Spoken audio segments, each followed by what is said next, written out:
We good? All right, Shalom. Jim Mess New Orleans coming back at you with another count.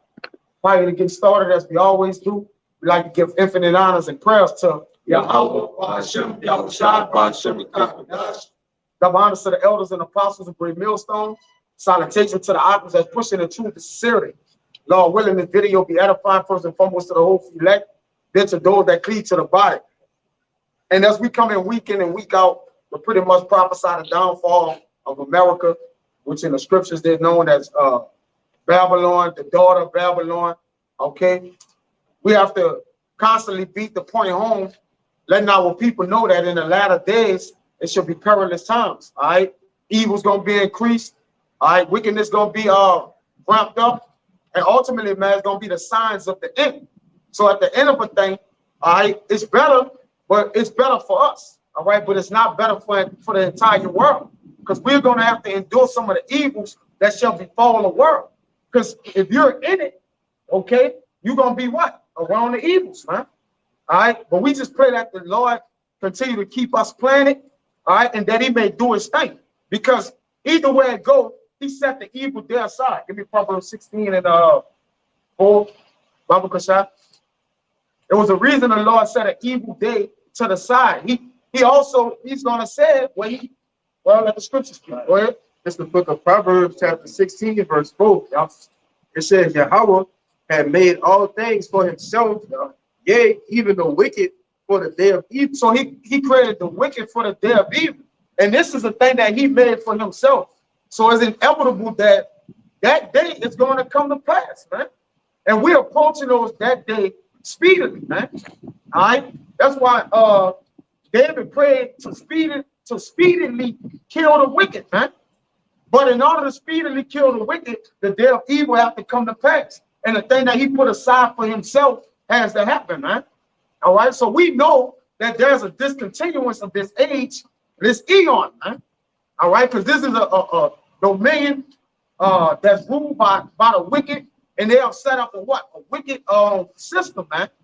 It's systematically so wicked, all right, to righteousness have been replaced for wickedness, man. All right. The world have substituted the things which are good and right for the things which are what? Are evil and worse, man, and bad. Okay, that was it in that. Give me that, bro. The second Exodus chapter 14, verse 16. For yet greater evils than those which thou hast seen happen shall be done hereafter. Yup. So Exodus was speaking of the things that shall come what? Hereafter. So at the time when Exodus was preaching this, all right, he was telling you of the things aforetime that was written for our learning that we should know what should befall us. Go ahead. For look how much the world shall be weaker through age, Yeah. so much the more shall evils increase upon them that dwell therein. Right, because anything that has an evil root in it, it decays. All right, so now since the world was had so much wickedness in it, it started to decay or grow weaker. The statue, even our statues, our bodies, as Ezra spoke about, everything got smaller and weaker, man. All right, because evil kills. All right, it don't bring forth life. It don't spring forth life. And all it do is what? Diminish and take away. So now that the world is weaker through age, we're in the weakest the age I've ever been. Well, the world, all right? Well, this current present world is the world of the wicked. Okay, Esau, Edom, go ahead. It says, for the truth is fled away, far away, and leasing is hard at hand. For now hasteth the vision to come, which thou hast seen. Right, so we hasten the vision to come, which Ezra has saw, man. And guess what? When we haste, we pace, but we still look forward to being in those times. Because give me John 17 and 15. Bible shop. Read that again out. It's second Exodus 14 and 18. It says, for the truth is fled far away. And the truth is gone. All right, at least in this, you know, stealing. So go ahead. And still leasing is hard at hand. Yep. For now hasteth the vision to come, which thou hast seen. Right. So now the hasteth the vision to come, which thou hast seen, which Ezra is a man of the same spirit as us, as the prophets. We those men, and we also can we can relate to Ezra in this matter because what? We're the prophet. We're saying the things Ezra saw. All right, in these times. So we know that the evil day is going to come. Go ahead, you want to say something? No, I would say that Lisa goes with the falsehood. Yeah. And this world is all about, just literally falsehood and lies. Yeah. That helped, again, that helped decay this place, man. All right? This place is decayed. The worms are sprayed under her. You see? So what? That means this world as we know it is dying. But it's dying because of evil. And again, we're not ducking no smoke, man. All right? We know that the righteous going to scarcely make it. And we believe we the righteous, so we going to have to be right in the midst of that thing. As these brothers did, Kalaya and Amawad did a video on the eye of the storm. All right? Yeah, you spoke about the storm, but at the end of the day, we going to be in the eye of the storm, man. We got to hope we get covered, which we will. Bring that on. Go ahead, make your point. Well, I was holding what you quoted, that the scarcely be saved. God, hold it. Go ahead. 17, 15. Yeah. All right, this John 17 and 15. I pray not that thou shouldest take them out of the world. Yeah, see, the Lord was praying that we don't get taken out of this world. But go ahead. But that thou shouldest keep them from the evil. Well, keep them from the what? From the evil. So we gonna be here. So Jake be like, man, y'all talking about y'all want the dollar to crash as if y'all don't got the dollar. Yeah, you're right, we got it. All right. But the kingdom of heaven can't come unless this present world get put down. This is no other way. And the Lord said, all these things shall befall this earth and befall you before the kingdom fall, man. Go ahead, brother. They are not of the world, Yeah. even as I am not of the world. Yep. Sanctify them through thy truth. The truth separate us from being in the world. So when the evil's around us, long as we have girded our paths about with truth, then guess what? The evil gonna have to what? Eschew us, man. It's gonna get to a point where the Lord gonna eschew evil for us, man. We ain't gonna have to try to put in work or pray or whatever. The Lord just gonna do it for us, man, in that day. All right. And Lord willing, we be the men that inherit that, man. Inherit that grace and mercy.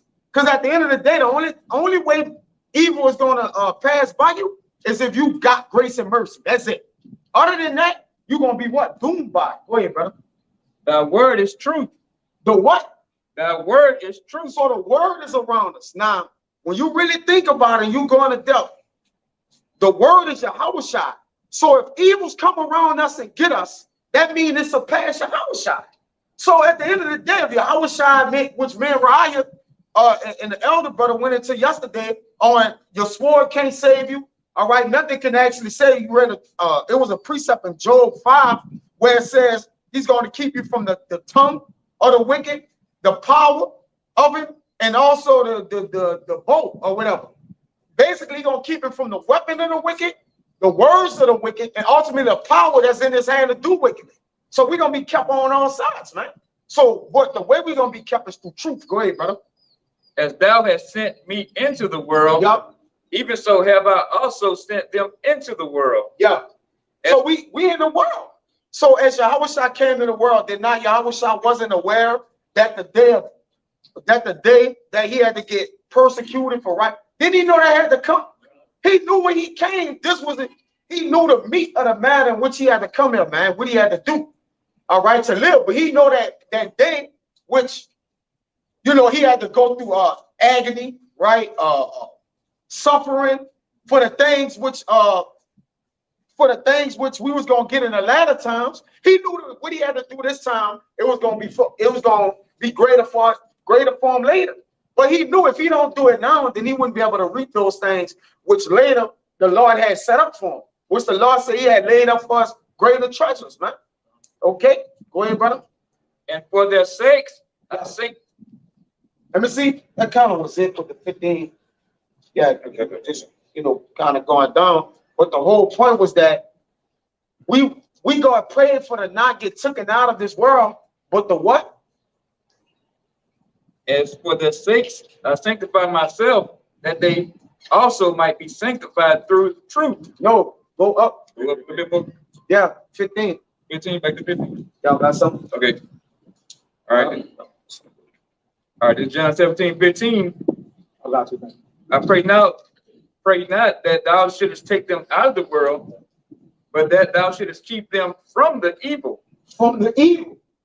Now, it's going to be a time where we're going to actually get taken up out of the world. When you read Isaiah, when you come up into that chambers of, you know, those different things.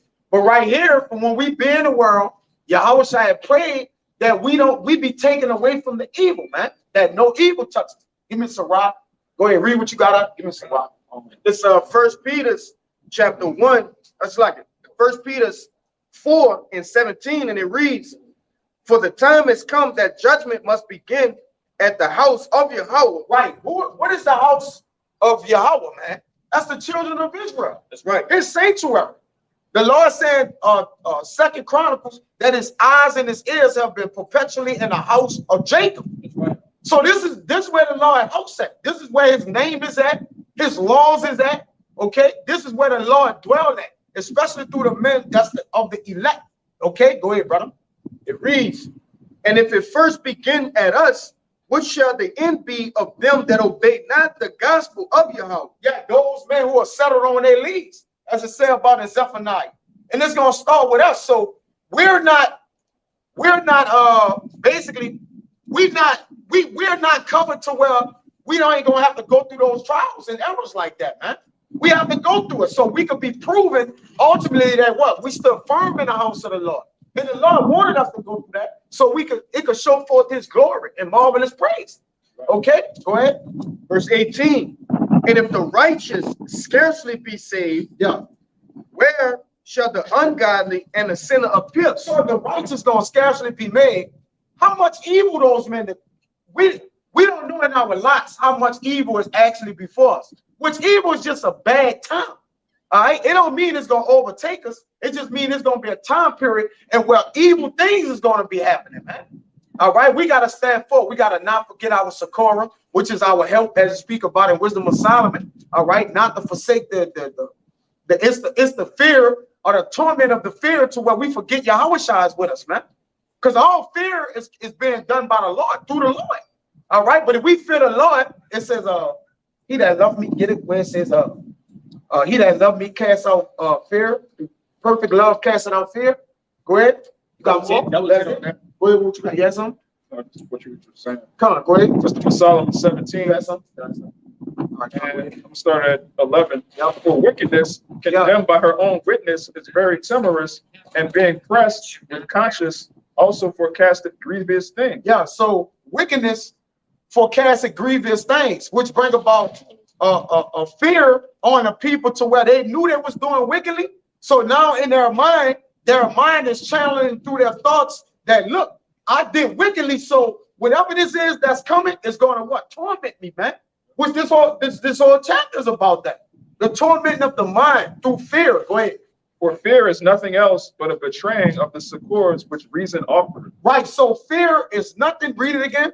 Fear is nothing else Yep. but a betraying of the succors which reason offered. The succor goes into help. So it means you've been betrayed by the thing you know will help you and help you escape that situation, which the Lord put us in. He's not going to give you anything, any temptation that's common to man, whereby you can't escape, as it speak about in 1 Corinthians 10 and 13, man. All right. So we have a way to escape out of everything. All right. Seeing we have escaped the pollutions of the world, how much more anything else they have to come of the world? All right. Altogether, it says that what? Reason offering. So the way a man reasons, it says, "Blessed is he who mind reason upon holy things," things set apart from fear. Because obviously we do fear through the Lord. All right. But we stand firm through the Lord, because this is the fear the Lord don't want you to have. The fear of man, the fear of being nervous and scared, all right? Or the fear of camera. Yeah, he tapering. But go ahead, I got this down. This weasel head demon, man. Go ahead, brother. Sure. Hold on, before you finish it. He got that perfect fear. Because there's a fear that the Lord despises, man. And that fear is when men that's of righteousness, all right, and that believe in him, that they lose their faith or become faint-hearted. All right, the Lord have a controversy and a problem with that, man. Go ahead. Yeah, demon right here, bro. 1 John 4:18. Yeah, "There is no fear in love, but perfect love casteth out fear." right. There's no fear. Read it again, 1 John 4:18. There is no fear in love. Yeah, there's no fear in love. All right. At the end of the day, the love we have is the fulfilling of the law. There's no fear in that once you've been doing that. All right. There's no fear in that. It says, when was the righteous forsaken, or when was the righteous man cut off? Because at the end of the day, if he's doing my law, if he's cut off because it's his time to pass, translate over to what? Either the spirit world or whatever the Lord have set up in his will. That he wasn't cut off from wickedness' sake. Now, get it where it say, right. Get it where it say, Elijah was taken away from the evil to come. Okay. All right, go ahead. There is no fear in love, but perfect love casts out fear. Yeah, but perfect love casts out fear. So when you have been complete in the word of the Lord, all right, what's going to happen is it's going to help you remember your Socorro, that reason and offer it to where you don't what? You don't collapse in that day, man. A lot of men just gonna drop and collapse because they didn't have no covering. They didn't fear the Lord. All right, so they fear man. That's weirdo time. You got more, bro? Finish that off. That was it. Yeah, that's the point. Go ahead. Says, for fear is nothing else, back in Wisdom of Solomon 17 and 12, for fear is nothing else but a betraying of the succors which reason offereth, and the expectation from within being less counted the ignorance more than the cause which bringeth the torment. Right. So what happened was they counted the thing they ignored or the thing they lacked knowledge in, they counted that, because guess what? Everybody today is knowledgeable in themselves. Everybody know their own. You can't tell me with God. I got a personal relationship with God. They have their own fear. They succumb to their own fear. All right. They have created and lived by their own fear tactics or methods, man. Which the Lord you're gonna get punished for that, man. You know, because what you not doing, you're not obeying that which the Lord put before you, but you're obeying yourself, man. Obedience, you have become your own obedience, man. All right, that's it.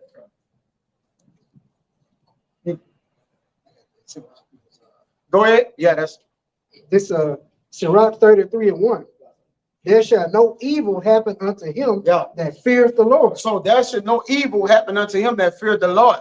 So when the Lord is saying the fear is the beginning of loving the Lord, all right, you got to understand when it's talking about how to differentiate between the fears, man.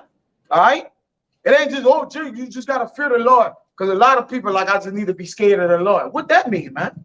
No, you got to abide by laws, statutes, and commandments. You gotta be obedient to the things the Lord have told you to do in the Bible. All right, you gotta have brotherly love. All those measures of things which the Lord have put before us that we may be able to feel, man. Okay, you gotta know what it actually is, man. Go ahead. That's great. You going into that because me and Krishad, we just went their lesson on that. That fear is a great motivator. Yeah, You going to another meeting of fears, have respect, have reverence. that's right. And the respect means to look back or look back on the things which we know the Lord have us look back at, the elders and prophets of old that led us into the way of righteousness, the things that the Lord have done and to men before us because they didn't fear him, all right, or that they served other gods or whatever they did, man. Okay, it caused them to do what? It caused them to relapse, man. Okay, and fall back into the things which was going to destroy them. You got something? Cool. With 2 Corinthians 4 and 8. 2 Corinthians 4 and 8. We are troubled on every side, yet not distressed. It's one of them. We are perplexed, but not in despair. Persecuted, but not forsaken. Yeah, go ahead and read it again out. All right, this 2 Corinthians 4 and 8. We are troubled on every side, yet not distressed. Yeah. We are perplexed, but not in despair. Right. You could go with the brother. Have that read that 2 Corinthians 4 and 8. Yeah. You can push out with the brother. Read 2 Corinthians 4 and 8 for him. What you want to go down to what? And verse 9. To 9? Yep.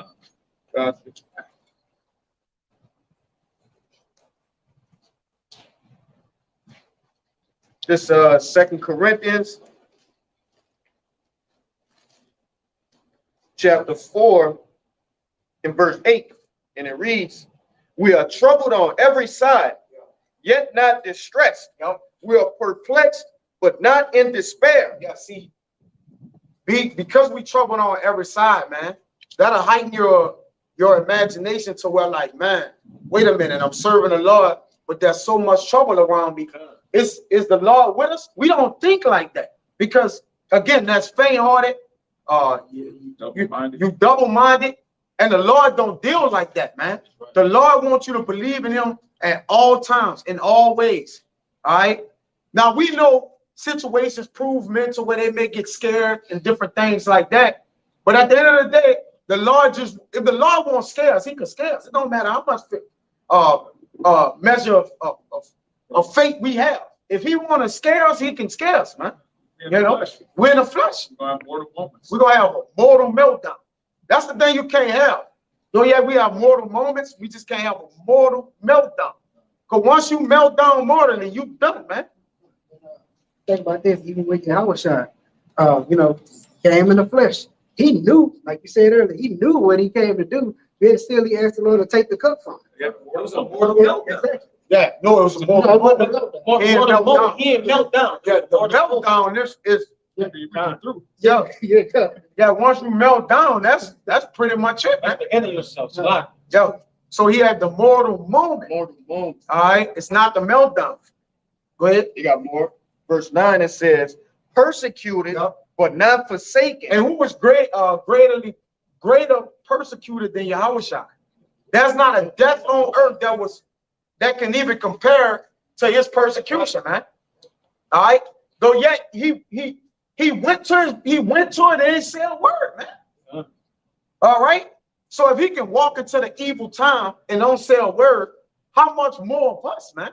They got men that was translated from the evil time. Bring that out, Ak. This is Hebrews chapter 11, verse 5. By faith, Enoch was translated that he should not see death, and was not found, because the Most High had translated him. For before his translation, he had this testimony, that he pleased the Most High. Yeah, it don't say he was taken away. You would have come. Yeah, get down. Salaki, brother. That's the one I thought you had. Go ahead. Got something quick. This Isaiah 33:6. It says, wisdom and knowledge shall be the stability of thy times, and strength of salvation. The fear of the Lord is his treasure. Yeah, that's a treasure from the Lord. All right.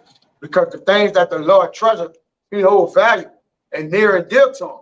So the fear of him is a treasure. And those men that have his fear, all right, they're a treasure to him. He gonna treasure them. Anything that's valuable, you treasure, you keep. It's something you keep near and dear. So the Lord intend to keep that near and dear to us, long as we keep his word, man.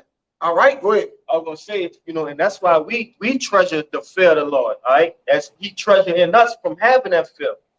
Hey, we can have all the knowledge in the world, but if you don't have that fear of the Lord, then it's nothing, all right? It's worthless, it's frivolous. So in these times to come, that's why I said wisdom and stability shall be wisdom and stability shall be the wisdom and knowledge shall be the stability of our times. All right, it says that because what?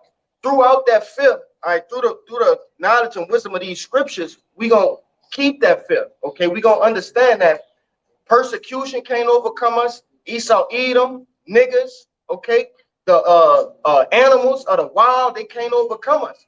All right, and that's gonna preserve us in that time, man. That fear. That's why I say that the fear is the treasure. You got it, bro. Mind if I bring one out the back of the point you just made real quick? Okay. This is Psalms 32. We'll start at 18.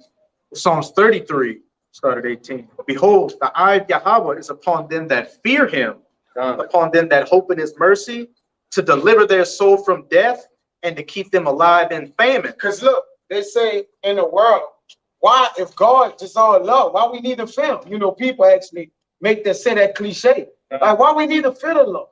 All right. First, you have to understand what's fear. All right. Secondly, you're called and you have to do it. It's not like the Lord is asking you to do it. That's something you have to do in order to be serving the Lord. And we know most of these pastors and these different people that does what they want, they're not daunted with fear. Matter of fact, get that. None of y'all better. Whatever they do, they don't do it with they're not daunted with fear, man. All right. to where what actually fear, because we have fear of the Lord, it make us think about to not do particular things. Like, man, we can't do that. Like, you know, it's like, brother, we can't do that. Right? He's going to kill us from that. All right. But being not daunted with fear, you don't care. You don't do anything, man. You don't do anything. Go ahead, right? Hold on. Go ahead. Verse 20, our soul waiteth for Yahweh. He is our help and our shield. Yeah. For our heart shall rejoice in him because we have trusted in his holy name. Yeah. Go ahead. Right? Oh, and just back up what the brother was saying. The fear is that fear of Yahweh by Hashem Yahushua is us showing our reverence towards him. So in regards to that, what we're going to receive that protection from him in that day. And as you were going into what the fear of the Most High keeps us, keeps us from going off and doing things that would put us in a position to be judged. It's healthy to fear the Most High instead of just going out here and just thinking, oh, having that spirit of why, if God is all love or anything like that, why should I fear him? Well, what does that say? A familiarity breeds contempt. So if you just think that the Most High loves everybody, what are you going to treat him as? Like a duck? Like people in the world, somebody that's, just a pushover and is trying to be peaceful all the time, they don't take them seriously. So they walk all over them. But when somebody puts their foot on your neck, hey, that's when you get right. Yeah, in this world, the actions of the people show just how much they don't fear the Lord. All right, and it's clear. You really, if you know anything about the Lord and what he required as a fear of him, then you'll see that most of the world, not down to all of the world, don't fear him, man. All right, it's evident. There's an evident token. When you just look around, you go to different bars and places. When you just look at the people, man, the way they dress, talk, everything that they do, you can tell there's no fear of the Lord. Y'all got that? Well, that's for go ahead, brother. I got a precept back here. God, you got it. There's a Sirach 18 and 27. It says a wise man will fear in everything. And what? In everything. Well, wait a minute. Because Jacob be like, man, you bugged out, man, you fearing and everything. Well, it says a wise man, a man that's girded up with wisdom, all right, have his loins girded about with wisdom, he gonna fear in everything. Go ahead. It says, and in the day of sinning, he will be aware of offense. Yeah, he gonna be aware of offense of what he's doing. Go ahead. But a fool will not observe the time. He will not observe the time because he's not aware of what he's doing. Go ahead. It says, every man of understanding knoweth wisdom. Yep. And will give praise unto him that found her. Yep. As if no, it's one of these things you're not doing. Hey, jump up to 23, 23, and 24. You got that? You got it?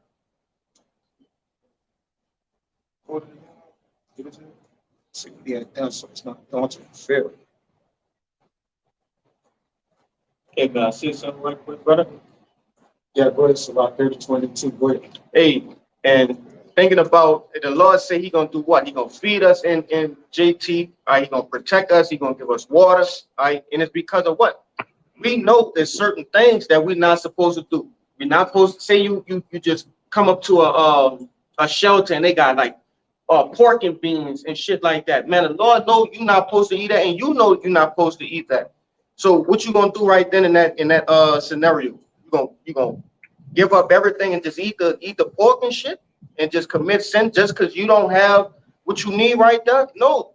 So the Lord know you have to eat. You know your body have to have sustenance to keep going.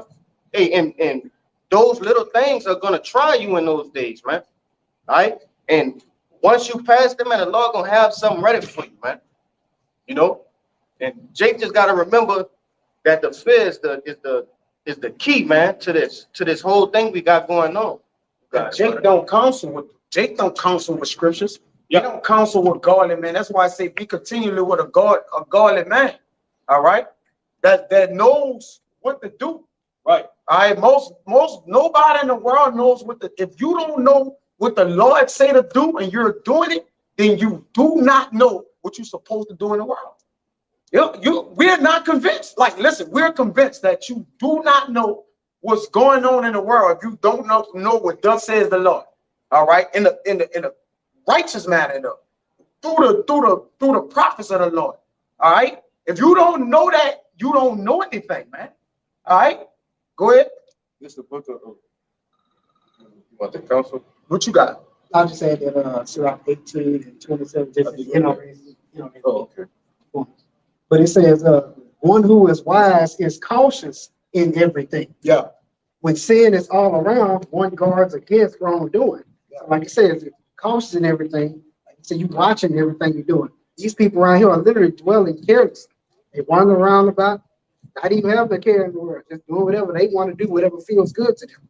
But as they say in the world, throw caution to the wind. And the wind blowing wherever it is, it just go wherever it takes. Yeah. No defense, man. At all, man. You gotta it says when you leave a hedge, a serpent shall bite you, man. So the times these people, they don't have a hedge as it is. So the serpent, I mean, they just meat for the serpent, man. They ain't table food. They just eat it. They had a buffet for Satan, got a whole buffet for these people, man. And it says it when 2 Esdras 8:50, for many great miseries shall be done to them that in the latter times have walked in great pride. And if you're naturally, if you're a prideful person, you're bold. You have no fear. You're ready to, do whatever you want because you just feel you can't be touched, and it just is what it is. Yeah, wild boar. You're a wild boy, you're a cowboy. You're confident in a plain way, man. Kind of. All right? Then you can't be confident in a plain way. Not when we have of 1,000 counselors, we have but one. So we can't have a plain way, man. All right? There's one way the Lord expect us to walk in. He don't alter and move around, man. He don't change things. We got to walk according to his righteousness. Now, we can walk in there. There's liberties in there. But at the end of the day, the Lord like, look, don't go outside the statute. Don't leave this boundary, man. All right? Do as you want within what I say do, not what you want to say do. As the Lord, the world have a spirit on them that says do as they will. Man, that's the devil, man. Bro, I used to do what I want, and the Lord knows the type of shit that was happening, man. You almost be like, man, I don't think I should do what it was time I thought, like, man, I don't think I should be doing what I want. But guess what? Still went did what I want. Because I counsel with myself, man. Go ahead, brother. This book of Sirach, chapter 32, verse 18. It says, a man of counsel will be considerate, but a strange and proud man is not daunted with fear. He's not daunted with fear. Like he said, in the latter days, many people shall walk with great pride, man. All right? Pride have puffed up these people. Not even with nothing. Wait a minute. You don't have, I thought knowledge puff it up. The whole world don't have knowledge and they puffed up. Yeah. Is you serious, man? Puffed up with stupidity. They puffed up with stupidity. And when you tell them the truth about something, they look at you like you're an asshole. Yes. Like, oh, you know it all. Or, that makes no sense at all because I'm just a drone who believes everything I see on social media or the mainstream news. And look at the majority of these people, got that jump shot. Yeah. Because God comes. Exactly. Truth over here is basically is a replacement theory, man. Folly is set in great dignity. There you go. Right? It's a replacement theory for truth over here. Because everybody got an opinion, man. All right? Opinion is not a fact, man. It's an opinion. There's nothing factual about opinion. Now, you may say things inside of the opinion that can correlate to the fact. But at the end of the day, a fact is a fact. Nothing need to be added to it or nothing. It's just what it is, man. All together. You can't mix nothing in. That's why the Lord ain't with. When you mix, you confuse things. That's what fusion. That's why most of the doctrines and the things people believe is it's all mixed up. All right. And that's why people is all off the axis and off their premises, man. All right. Because they believe in a whole bunch of stuff, man. See, the word of the Lord is simple. You don't have to believe in a whole bunch of stuff. Go ahead. I'll see you got the word. Yeah. Read that again. Sirach 32 and 18 says a man of counsel will be considerate, but a strange and proud man is not daunted with fear. Yep. All right, I got this word daunt. Circa 1300, it says, to be afraid, fear, doubt, to restrain. You got to be restrained by fear. Fear makes you restrained from just doing anything. All right, following your own will. It says to tame. All right, to intimidate, to subdue. Basically, the Lord bring us down. Yeah. And makes us meek, which the Lord, he's nigh unto them that are meek. Says when you tame something too, you break it. Like, you know how the horse is broken, right? Because a lot of these people need to be tamed. When you tame the animal, you broken down now, man. All right?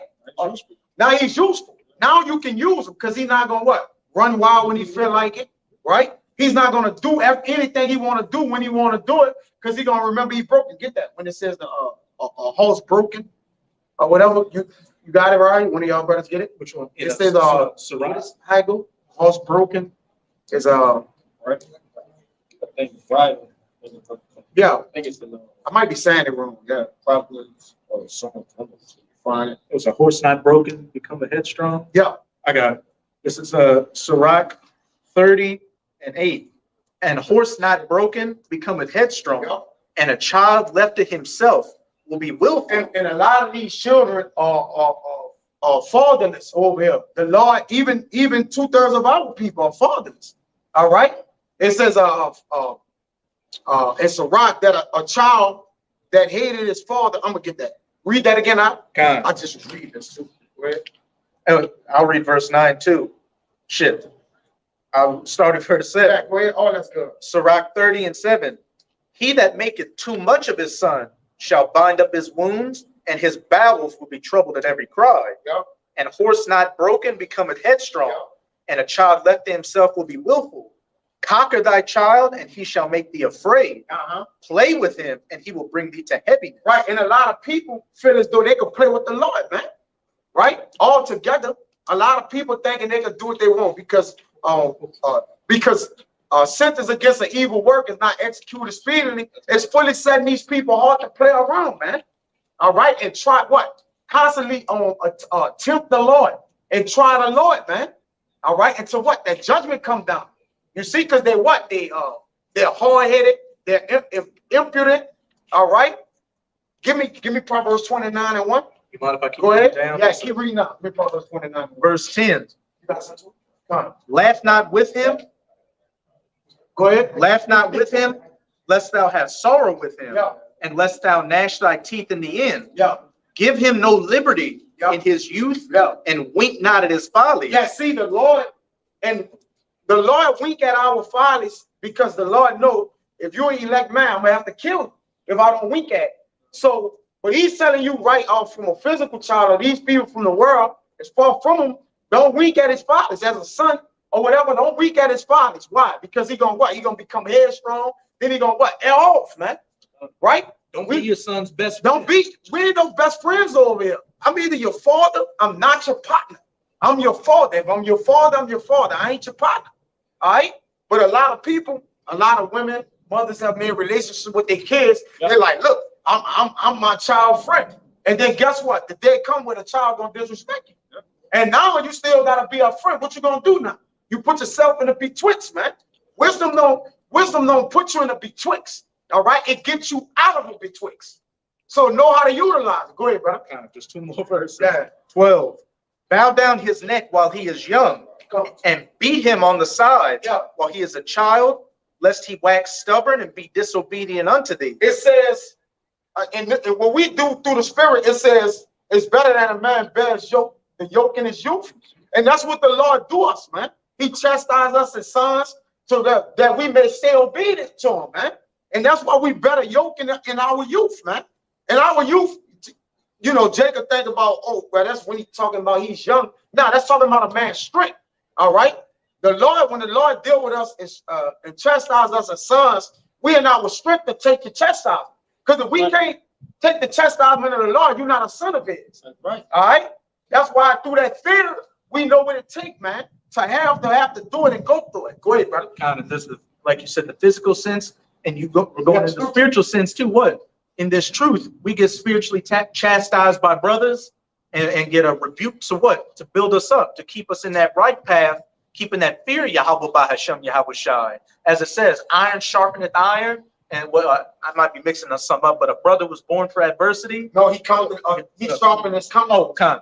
Yeah. Iron sharpeneth iron. Yeah. We're constantly keeping each other sharp in the spirit and disciplined in the spirit. When a brother goes off, hey, you get on it and cut it off right there. So what, he doesn't become willful or headstrong and just becomes a complete demon and a reprobate. Lest he wax stubborn and be disobedient unto thee, and so bring sorrow to thine heart. Chastise thy son and hold him to labor, lest his lewd behavior be an offense unto thee. Right. So at the end of the day, we do that with our actual physical sons. All right. But the Lord actually do that to us spiritually, man. So we don't become lewd behavior or becoming of the like the people of the world, man. All right. That the Lord have a problem with, a controversy, because these people of the world, they go by their own ways, man. They live by their own rules and regulations, man. They don't give a, the people of the world, they don't know what the Lord see. Neither do they consider it, man. That's why I say these people of the law are cursed, man. All right? Because they're cursed by the thing they don't want to basically take heed to, man. And what happened to us? We was cursed because we didn't want to take heed to the law. So at the end of the day, the law constitutes us from being what? Sinning and going off.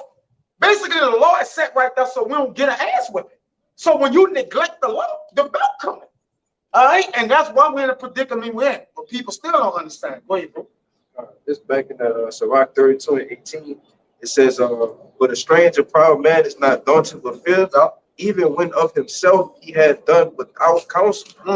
Do nothing without advice, and when thou hast once done, repent not. Yeah, because now you that's a reprobate. You're reprobating your mind, man. You're doing things on your own accounts, man. All right, what's going to cause a return? But that's what Jake don't know. Okay, when I choose to do this, Jake don't know there's a return on everything we do, whether it be good or evil. That's why the Lord say he gonna judge every matter, every secret matter, whether it be good or evil, because there's a return. He render evil for evil, because the Lord even tell us don't render evil for evil. All right, certain accusations, different things like that, render good for good.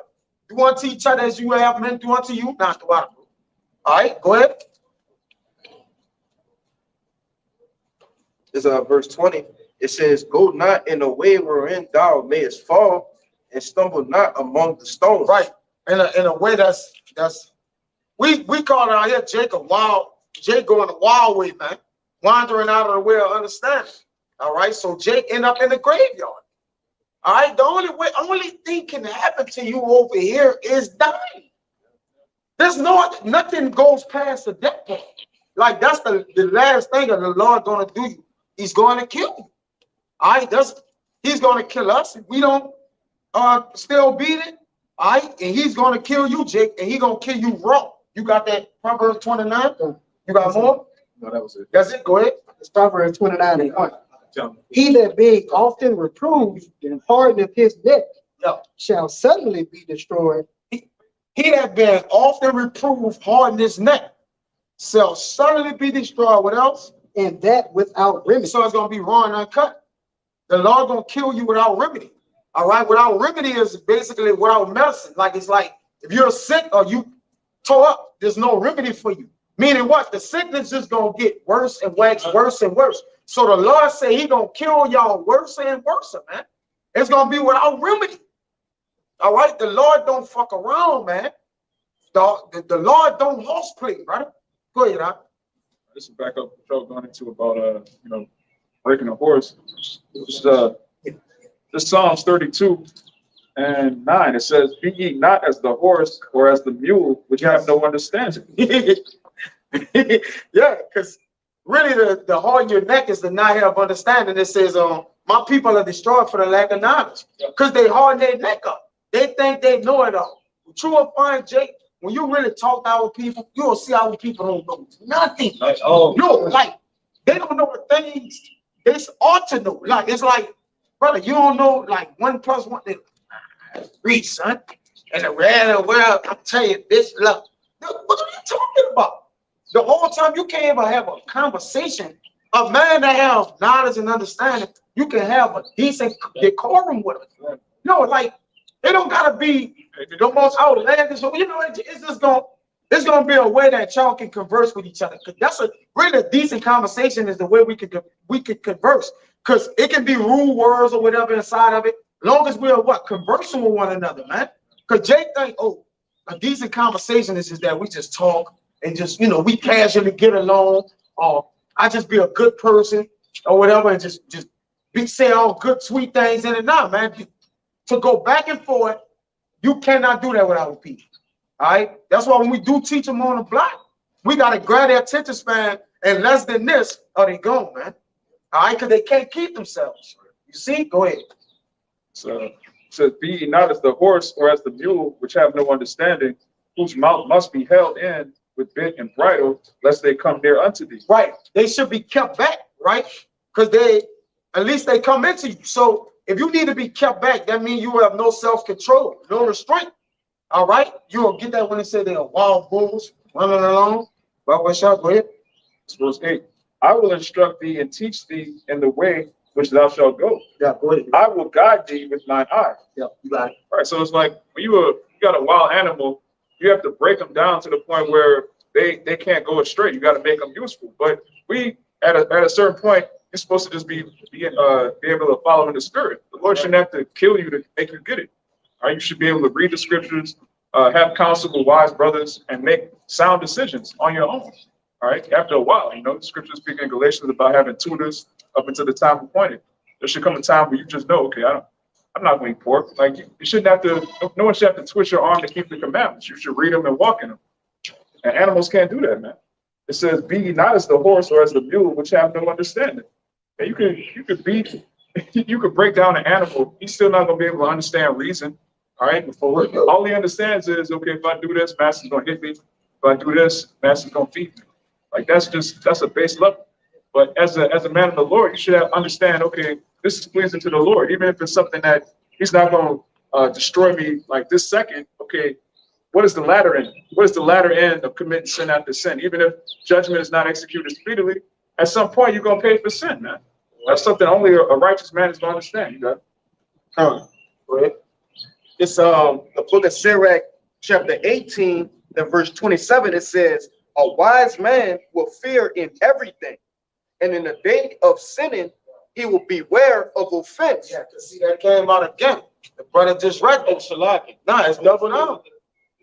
Nah, you read it about five minutes ago. Yeah, about 5 minutes ago. But it came out. It says a wise man with fear in everything, man. All right. You really a man like that, Jacob be like, man, he a little nervous, like he tripping. Not really, because really he's on everything. Technically, he cautious. His antennas is up for everything, man. You would rather have your antenna up and there was nothing that happened. Case in point, if they got intruders outside of your house and every night you jump up looking around, you would rather jump up and break your rest looking around every night than one night you don't look up and the intruder get in your house. And you're like, damn, man, I look every night for the whole year. This one day I did. So you would rather your antennas to go off for something that's actually not a threat than them to not go off, or they're going off what sometimes, man. You will want your alarm to go off every time an intruder come in the house. Yeah, me. Yeah, the alarms have to go off. So you would rather be on everything than to be like pick and choose what you should get up on, man. And that's a man that's not doing it with fear of the Lord. I'm gonna pick and choose when I serve the Lord, when I come out, when I do this, when I do it less, when I do this. It's like, nah, man, you gotta do it the way according to the Lord say do it. All right, when and how the Lord say do it. Ultimately, man, you finished? Got a little bit left. Come on, go ahead. You got it next, right? It says, "But a fool will not observe the time." And just going back to what you said, man, a fool will not observe the times. And we could liken that today. All right. And we've been cautious in everything. We watching the MOTB, we watching World War III, we watching all of these matters of the world that lead up to what? The ushering in of the kingdom of heaven. But these other people, these slow bellies, they're not observing the times. They're not looking at being cautious in everything. And that's what separates the elect from 2/3. You got it, bro. It's in the same chapter. This is Sirach 18 and 23. "Before thou prayest, prepare thyself, and be not as one that tempteth the Lord." It pretty, just giving lip service. Hey, when you pray, you actually mean what you're praying, and look, you're not faking the funk. You're not just an Israelite on Saturday, but you're Israelite Sunday to Saturday. Verse 24, "Think upon the wrath that shall be at the end. Think upon the judgments that come for disobedience." Hey, just being a hypocrite out here and willfully sinning, thinking that the Most High, since judgment isn't executed speedily, that I'm okay. Or no, you know what? It's okay. I can make a little leeway here. I can go off a little bit here because then I'll just make it up to the Most High later. Think upon the wrath that shall be at the end and the time of vengeance when he shall turn away his face. And it jumps into that 27. A wise man will fear in everything. And in the day of sinning, he will beware of offense. And you constantly got your spiritual guide up, not doing your best not to make any offenses out here. Because that one offense you may think is little, that could be the very same day that the Most High punches your car and sends you to the spirit world. That's right. Hey, give me part 24. Feel like respect. Yeah, it is respect. Respect what you feel like. Yeah, it's to look at it though. But because Jake don't know what to look at or what to fear.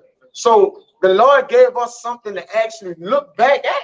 Like we know how to inspect fear because there's something for us to look at. We got the law, right? We got examples, accounts of the scriptures. So we actually have something to go back on. A man that don't fear, he don't have nothing to look back on. All right? He don't know what to look up to or look down to. Like he just don't understand what's around him. To look at something meaning you're acknowledging what it is what's around you or what you're looking at. Jake, without fear, don't even acknowledge nothing, man. They don't even acknowledge themselves. They don't trust themselves. Nigga trouble his own flesh because he don't respect nothing. When you're a nigga like, man, nigga, I don't got no respect for nothing. All right, that means you're in a large way. You're already a wicked man just speaking out the side of your ass. You really don't respect yourself, man. Because a man, well, we have learned in the scriptures, brother, we're going to have to gain respect for things, man. All right? We have to display a level of respect for the Lord, ourselves, kids, brothers. So it's like we can't be out to like we don't respect anything, man. That's not even, when you start to think about that, that don't even come out of mind, man. We think about more things we can respect. It says even respect those that's not even at peace with you. Right. Right? So how much more your own self, man? All right? Jake don't even respect the rules of the game. They don't abide by it. All right? Them niggas cutthroat each other and shit like that, man. Snitching. All right? Jake just respect the moment or whatever the moment calls for him to have to do, he do it. Whatever I feel like doing. So when you don't have respect, you do whatever you want. To the truth even teach you how to have respect for these heathen kingdoms, man. Exactly. Because they set up by the Lord. No. Jake will be so-called woke and conscious and read all these books and not know that Esau was set up by the Lord. So they'll be like, I know my rights. Yeah. That Moorish shit. That I'm gonna get my paperwork and become sovereign. Now you in the car arguing with a cop because you don't know that cop is set up by Yahweh Shemel Shai. Right. Romans 13. Right? Yeah, they don't understand the thing that's above or the Lord, which is above, because you got certain laws and things the Lord did that's just above the average man. He wouldn't understand, like, because maybe like, man, why would the Lord put the wicked in man, this is for is his will. It's like Jake, like, man, you are right, brother, you are right with that Bible. And the Lord said he got Esau in control. What kind of God is this, man, brother? Look. First of all, we ain't emotional about it. And secondly, what could we have really done? If I can't do something about something, I'm gonna leave it alone. If I can't beat it up, you know, and I just really, because that's like really the last thing a man can go to is beat it up or violence, right? Because that's what a man really won't get to. Because we men of war. The 12 tribes, we are all men of war. So if I'm arguing or doing whatever, that even work with your woman. I know I really can't beat my woman up, right? Because really being your woman is like beating yourself. In a way, you ain't got brothers to yoke her up and, you know, get down. A possession wise, I'm not telling a man what to do with a possession, but if you beat your woman here, you're going to go to jail. So, okay, if we get in an argument, the most I can do is stop arguing with you. That's the way I'm going to win the battle. This is the only way I can win the battle. I can't out argue, can't out talk you, can't out do nothing. I can't beat you up. I can't lay hands on you. That's nothing else for me to do. So you know what? You got it. That's it. It's nothing more I can do over here. So that's how a wise man win in all things, man. All right? And use wisdom to not get in arguments. That's how therefore, you won't have to be the one to cop out the argument or whatever it is. You know how Jake fell over here, because we're not going to get that that push back on us or that blow back in the kingdom of heaven. But over here is for the destroyers. It's for us to interact in that shit, then go to jail, then what? Now you're out the tree. It's simple. Everything is set up. Satan is doing everything he can. He's getting on everybody he can near you or whatever it is to what? Destroy you. It's all about you at the end of the day. Because we serve the Lord. We serve the thing. Get it where it says, my wisdom is from above, and they're from beneath, which the wisdom that we have is first pure. Get that in James, where it said the wisdom from above is first pure. Then there should be like one and somewhere down there. All right. But go ahead with the I think brother was holding something before that. Yeah, come on, go ahead. It's Proverbs 15 and 24. Yep. The way of life is above. Wait, the way of life is. Say it again, brother. Say it again. It's Proverbs 15, 24. Yep. The way of life is above to the wise. Well, what do you mean? The way of life is above to the wise. It's just above. It's right there. It's right here, brother. In the circle of this thing. No, you gotta dissect that. The way of life is above to the wise. So that's the wise man. The way above, when you look into it, it's the spirit that's from on high. It's the word, the understanding, which we get from the Lord. Go ahead, bro. That he may depart from hell beneath. So this is how we depart from hell beneath. All right. And hell is a condition. So Jacob be like, man. So he's saying, if we look above, we're going to not be on fire no more down here in hell. That can't mean that, man. All right. So ultimately what that means, the way above, read it again. Then we're going to jump to that. You got it? Yeah, go ahead. It says the way of life is above to the wise. Right. What's above this world? Like y'all got it where y'all can say Yahweh Shah came from above. He said, I am beloved, but they're from beneath. Go ahead. So St. John 8 I got y'all. and 23. Yeah. And he said unto them, ye are from beneath, Yeah. I am from above. What that mean? Because when he said that to them, he was down here, right? So what are you talking about? Go ahead. Ye are of this world. You're what? Ye are of this world. Go ahead. I am not of this world. That's it. There more? That's it. That's good. Go ahead. God, I'm gonna start at verse 15. This is James 3 and 15. This wisdom. Wait, I'm starting 14. 15. This wisdom, speaking of this earthly wisdom, descended not from above, Yeah. but is earthly, Sensual. sensual, devilish. And it's devilish. All right. Which the word devil means adversary, man.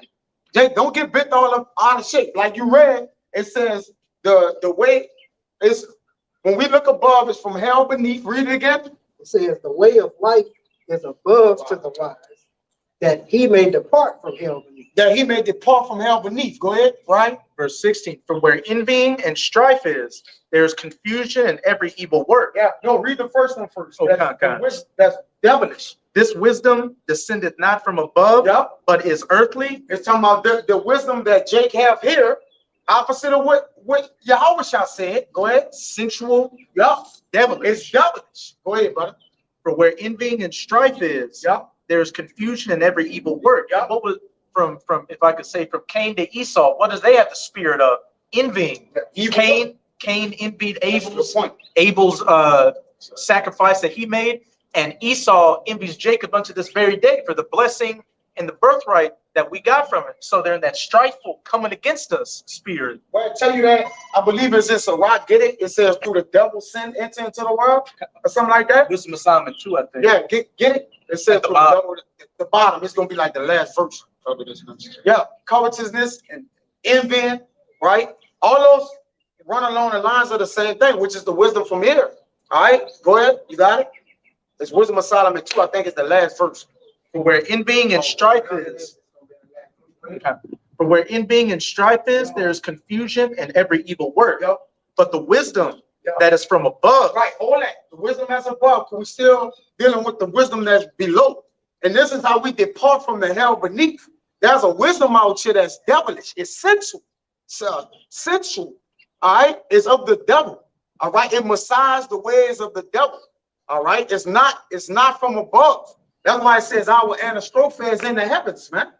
All right. If we're not actually in the heavens, then what does that mean? Our behavior, the way we think, our will, the will of the Lord, the righteous way. All right, that's the way we're manufactured. Go ahead. It's Wisdom of Solomon 2:24. Nevertheless, through envy of the devil, Do what? through envy of the devil, What? came death into the world. Came death. And they that do hold of his side do find. Do find it. So we trying to depart from hell, Denis. Then they got the devil of this world grabbing hold of everybody they could grab hold of. Brother, give me 1 Timothy 5 and the very last verse, 23.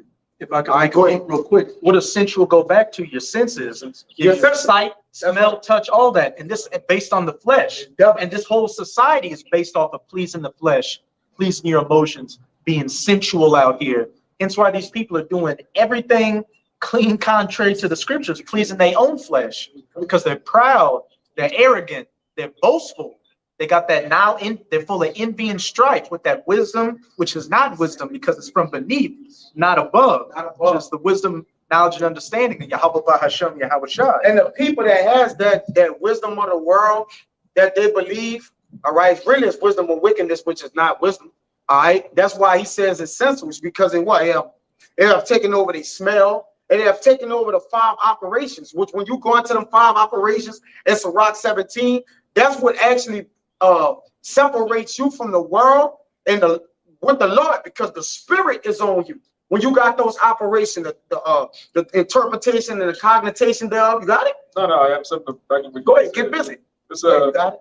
this Jude chapter 1, and I'm going to get straight to the point in 19. It says, these be they who separate themselves sensual, having not the spirit. That's sensuous, having not the spirit, because what? Their senses, they don't have the get that on Timothy, where it says them that they have the senses exercised, discerning good from evil. They can't do that, because now the operations in which they senses that they have, they don't know how to work it within evil. Work it within good. All right. So now if you ain't doing good, you only can do evil, right? Jake be like, well, I'm just a good person. My daddy told me that on the phone. He's just like, this kind of represent a good person, son. Somebody that just do good and speak to everybody, say excuse me. I'm like, nah. I told him the only thing that's good is that which is of the Lord. The Lord said, hear, O thou, what is good. Hear, O man, see what is good. When he said that, he shows you what's good. Right? Mercy, judgment, different things of the law. Like a good person to the Lord gonna keep the commandments of the Lord. He gonna do what thus says the Lord. Other than that, you're not a good person in life. It don't matter if you felt, you gave everybody a fair shake. You open the door for old ladies, right? You speak every day, morning, noon, and night. You go under the bridge and give a bum food. That's not a good person to the Lord. All right? And you're gonna be ashamed when you find that out. You're gonna be like, damn, Lord, I thought I was doing a good deed. Now the Lord good deed, he requires something else. Hold on. I got you, bro. Go ahead. Now this Hebrews chapter 5, verse 14. But strong meat belongeth to them that are full of age, even those who by reason of use have their senses exercised. Right. So you gotta have your senses exercised to where your senses you don't be sensual according to this world, man. And that's what we do. We're exercising the senses of righteousness and of the Lord, and that's why we're able to depart from hell beneath, man. You see? Go ahead. It says, who by reason of use have their senses exercised to discern both good and evil. To discern good and evil. Now the people whose senses are plagued, or that's why on this side, 2/3 of our people that degenerate plant, their senses can't be changed over, man. So it ain't personal with us. And guess what? A lot of our family members, bro, we don't know if we in it. Like we battling to not be in it. So we know by default, if you ain't doing this, you ain't giving yourself no shot, right? You don't have a chance. So how many of our relatives and next to kins are not just doing? So we know by default, yeah, it's gonna be some casualties of war going on here, brother.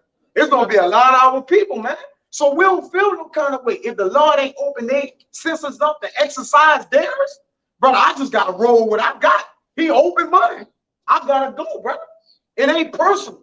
All right. So you look at cousins and different relatives, like, damn, man, they ain't getting it. Man, I'm trying to, come on, man, get up. Like, man, I gotta make sure mine stay exercised, man. Oh, I'm gonna fall off. There's more? What you got? That Second Timothy. Yeah, go ahead. I And got then, some on that. James. yeah, then I'm gonna let Kalai get in. Stay right there before we get to the above, the wisdom that's above, because I wanted to thoroughly explain what it mean by down here and above, which brought it out, in Proverbs 15 and 24. Our brother Zah was, it was able to be understood all the way, man. Go ahead. The book of Second Timothy, chapter 2, verse. My bad. It's like, no, go ahead. Go ahead, brother. My bad. It's like, 24, it says, and the servant of the Lord must not strive, but be gentle unto all men, yeah. appointed to teach, Go ahead. After teach, go ahead. teach patient and meekness, Yep. instructing those that oppose themselves. Yep. If the Most High peradventure will give them repentance to the acknowledging of the truth. Right. So repentance to the acknowledging of the truth is exercising their senses, man. Because that's what listen, unless the Lord put the spirit that he put in the heart of Adam and give him the understanding, we wouldn't have been able to understand this. The Lord wouldn't have exercised our spirits ourselves, man. You see, go ahead. It says, and that they may recover themselves out of the snare of the devil. So that's how they may cover themselves from hell beneath, brother. The devil have these people in a snare. Go ahead, brother. It says, who are taken captive by him and his will. At his will. Yeah. So Satan got a majority of these people, if the Lord don't exercise their senses thoroughly unto righteousness and bring them back, Satan have taken captive of them as his will. Bro, the devil got somebody, bro, that if that's somebody that's near and dear to me, I'm gonna just have to say, look, bro, he got you, brother. Like, what you want me to jump off the bridge? And I'm telling you what you need to get loose. Right. But you don't want to recover yourself because the Lord might don't want you to recover because he haven't opened up your what? Understanding, man. All right. It says, Yahweh shall say he opened their understanding to hear the scriptures. So the Lord exercised our senses, man. All right.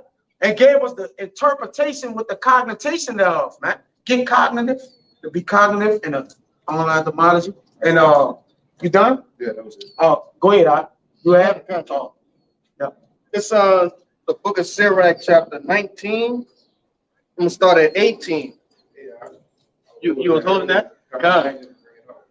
It says, the fear of the Lord is the first step to be accepted of him, and wisdom obtaineth his love. I got a little bit more, but going back to the fear of the Lord, man, and that's what the Lord get us to fear him in our strength, all right, that we may understand that this is necessary for us to follow him. That's why it says the first thing.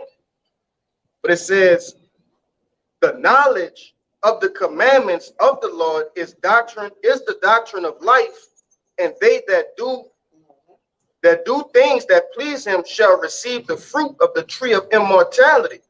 All right, hey, and what do the scriptures bring? It's bring life, man. And if you following the laws, statutes, and commandments, then you're not gonna commit sin. And of course, we understand that on this side we gonna sin.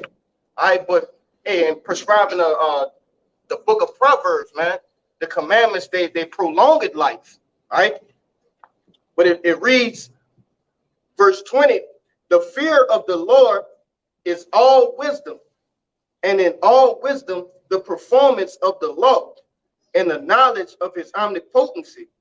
I'm going to jump down here because you wait. Hold on. It says the fear of the Lord is the performance of the law, right? Come.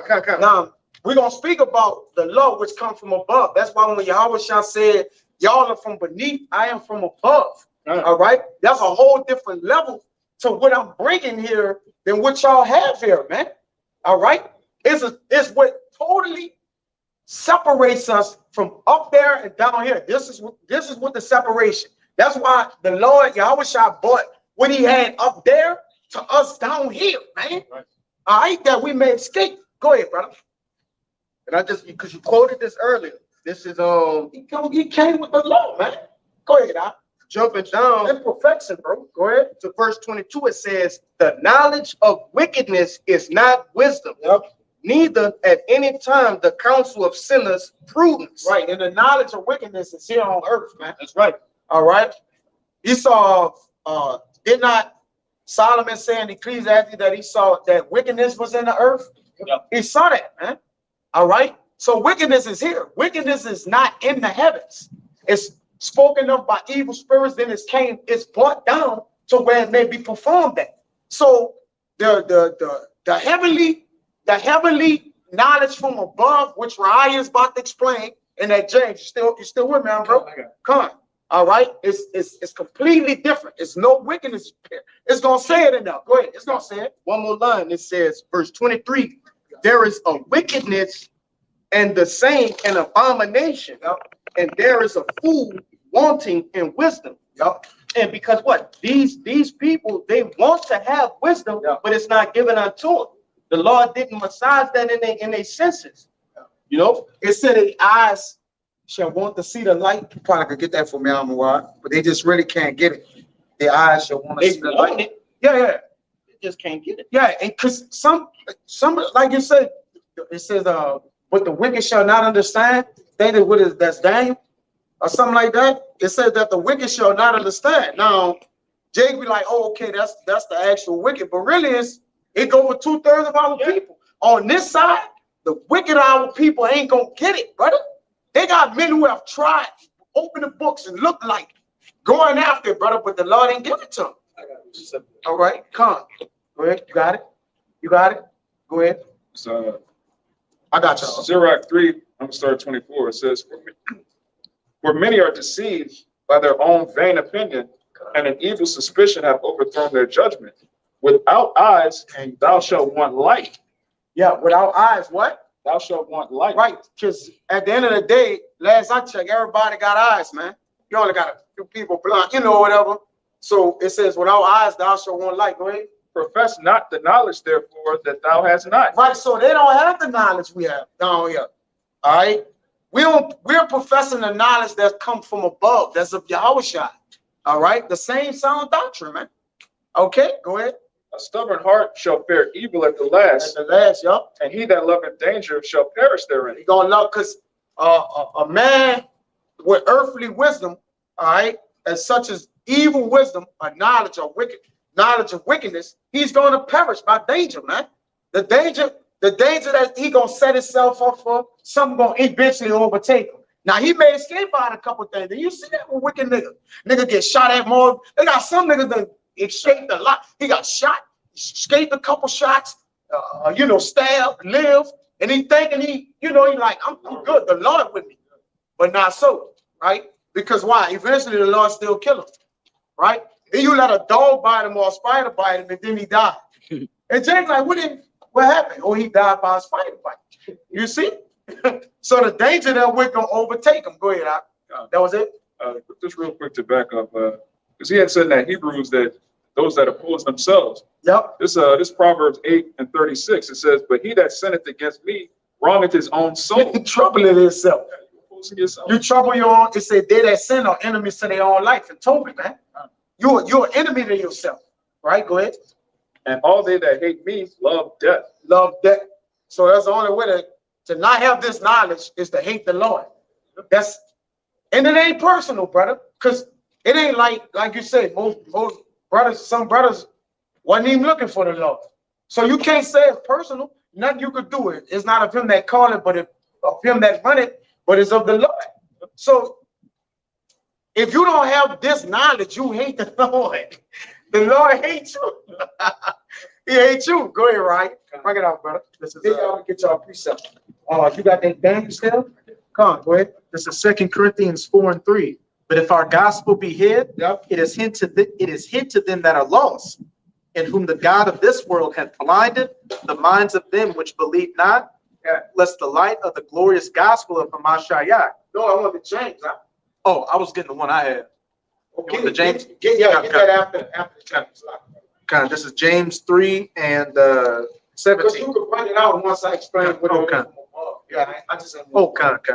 behind that. Go ahead. But the wisdom that is from above is first pure, Yep. then peaceable, Yep. gentle, and easy to be entreated. Right, so easy to be entreated.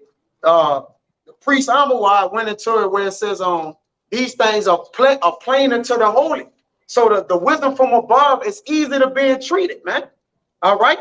It's easy to understand. Those that find knowledge is easy to understand. Okay, but it have to be from above. The Spirit of the Lord got to be working with you. You have to be quickened, my man. You got to be quickened, you know, right? You got to be what? Made alive. Okay. And down here, we know men are decaying. They're in these decrepit bodies. They're not made alive. The Spirit of the Lord haven't entered into them. Okay. That Ezekiel. Okay.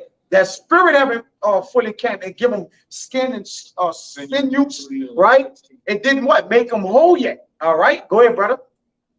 But the wisdom that is from above is first pure, Yep. then peaceable, Yep. gentle, and easy to be entreated, Easy to be treated. Go ahead, brother. full of mercy and good fruits. Full of mercy and good fruit. So really, that which from above, all these things represent which what Yahushua was saying, and really it can't come near because he's really more than that, man. Ultimately, when he speak of it, but right, but what he was telling them, look, where I come from, all these things come from, man. But down here, all right, it don't have all these things. It's only slated to give unto what? Specific men to bring forth or push it through. That's why he said, I ain't come from all of them in the world, but I came to take them out of the world, to give them this, man. To give them this. So the world at the end, he came, gave us the truth in this world that we may what? Not be taken from it, but that we may be protected from it, man. And this is how we're going to depart from hell beneath until we physically actually be translated and changed, you know, ultimately to go up. Our minds have to be changed from down here first before we can translate in the spirit. Well, through the flesh. That's why we had to learn the knowledge first before we could get the new bodies, right? Because you have to understand what you're getting, right? The Lord ain't working backwards. He working, look, you're going to learn what you're going to get, then you're going to get it, right? Go ahead, I. Full of mercy and good fruits. Yep. Without partiality. Yep. And without hypocrisy. Yep, without partiality. So this is made whole. When we said we got the whole truth of what we know, we got the whole thing, brother. Jake said, well, he got everything, brother. We don't got everything. We got everything we need. We got everything we need to get back to the Lord. That's everything. I would like to say that's everything, all right? Because we're in captivity, hell, curses, we're sinning, all right? So we got all this. The Lord had to have mercy on us, man. That's it. All right, Con. Go ahead, Al. It's Daniel 12:10. Yep. Many shall be purified and made white and tried, Yep. but the wicked shall do wickedly. Who are the men that's going to be made white and tried, purified? That's the elect, man. All right? Keeping their garments. All right? But go ahead. And none of the wicked shall understand. They ain't going to understand. Even if the Lord gives it, because we're actually giving this to the world, all right? Because we're publishing it openly to the world that the word and the unworthy may read it. But if you're not worthy of it, it's going to just pass by your ears. But we actually telling them the things we know. We're not lying to the people. We're telling them exactly how the Lord give it to us in our spirit. And, you know, whatever way the Lord have it come out. But though, yeah, they're not instruments that can receive, brother. We playing a perfect sound. Their ears is just won't Charlie Brown to them. But we're playing a melody. We're actually playing a distinctive sound, but they can't. They just, yeah, we piping and harping, but they're not dancing. So we doing exactly what the Lord said, but the wicked will not understand. Go ahead, read it again out. It says, many shall be purified and made white and tried, but the wicked shall do wickedly, and none of the wicked shall understand. So they ain't just talking about, that's talking, obviously, we know that's the actual wicked in the other nations, right? But when it come down to them understanding, he didn't put understanding in them. So what do you mean by none of them, they're going to do wickedly and not understand it? The wicked shall not understand. That's 2/3 of our people, man. They're not going to be able to understand, man. So really, that's universal right there. All right? Because why? They have chosen wickedness instead of knowledge, man. Mind if I bring up that current? You got it, brother. Okay. That was it. Me, y'all brothers, bring out y'all got. Okay, go ahead. I got that word entreated that he read Entreated? in the James. Yeah, bring it out there and let him get Get it. the quick to bring it out for you. This G 21:38, and it says easily obeying, Easily to obey. and complying. Yeah, because the word is simple. All right. To those that get it, like it was easy to get with this. Actually, you know, our brothers out, we remain with it because to get with it and not remain is it was totally for naught.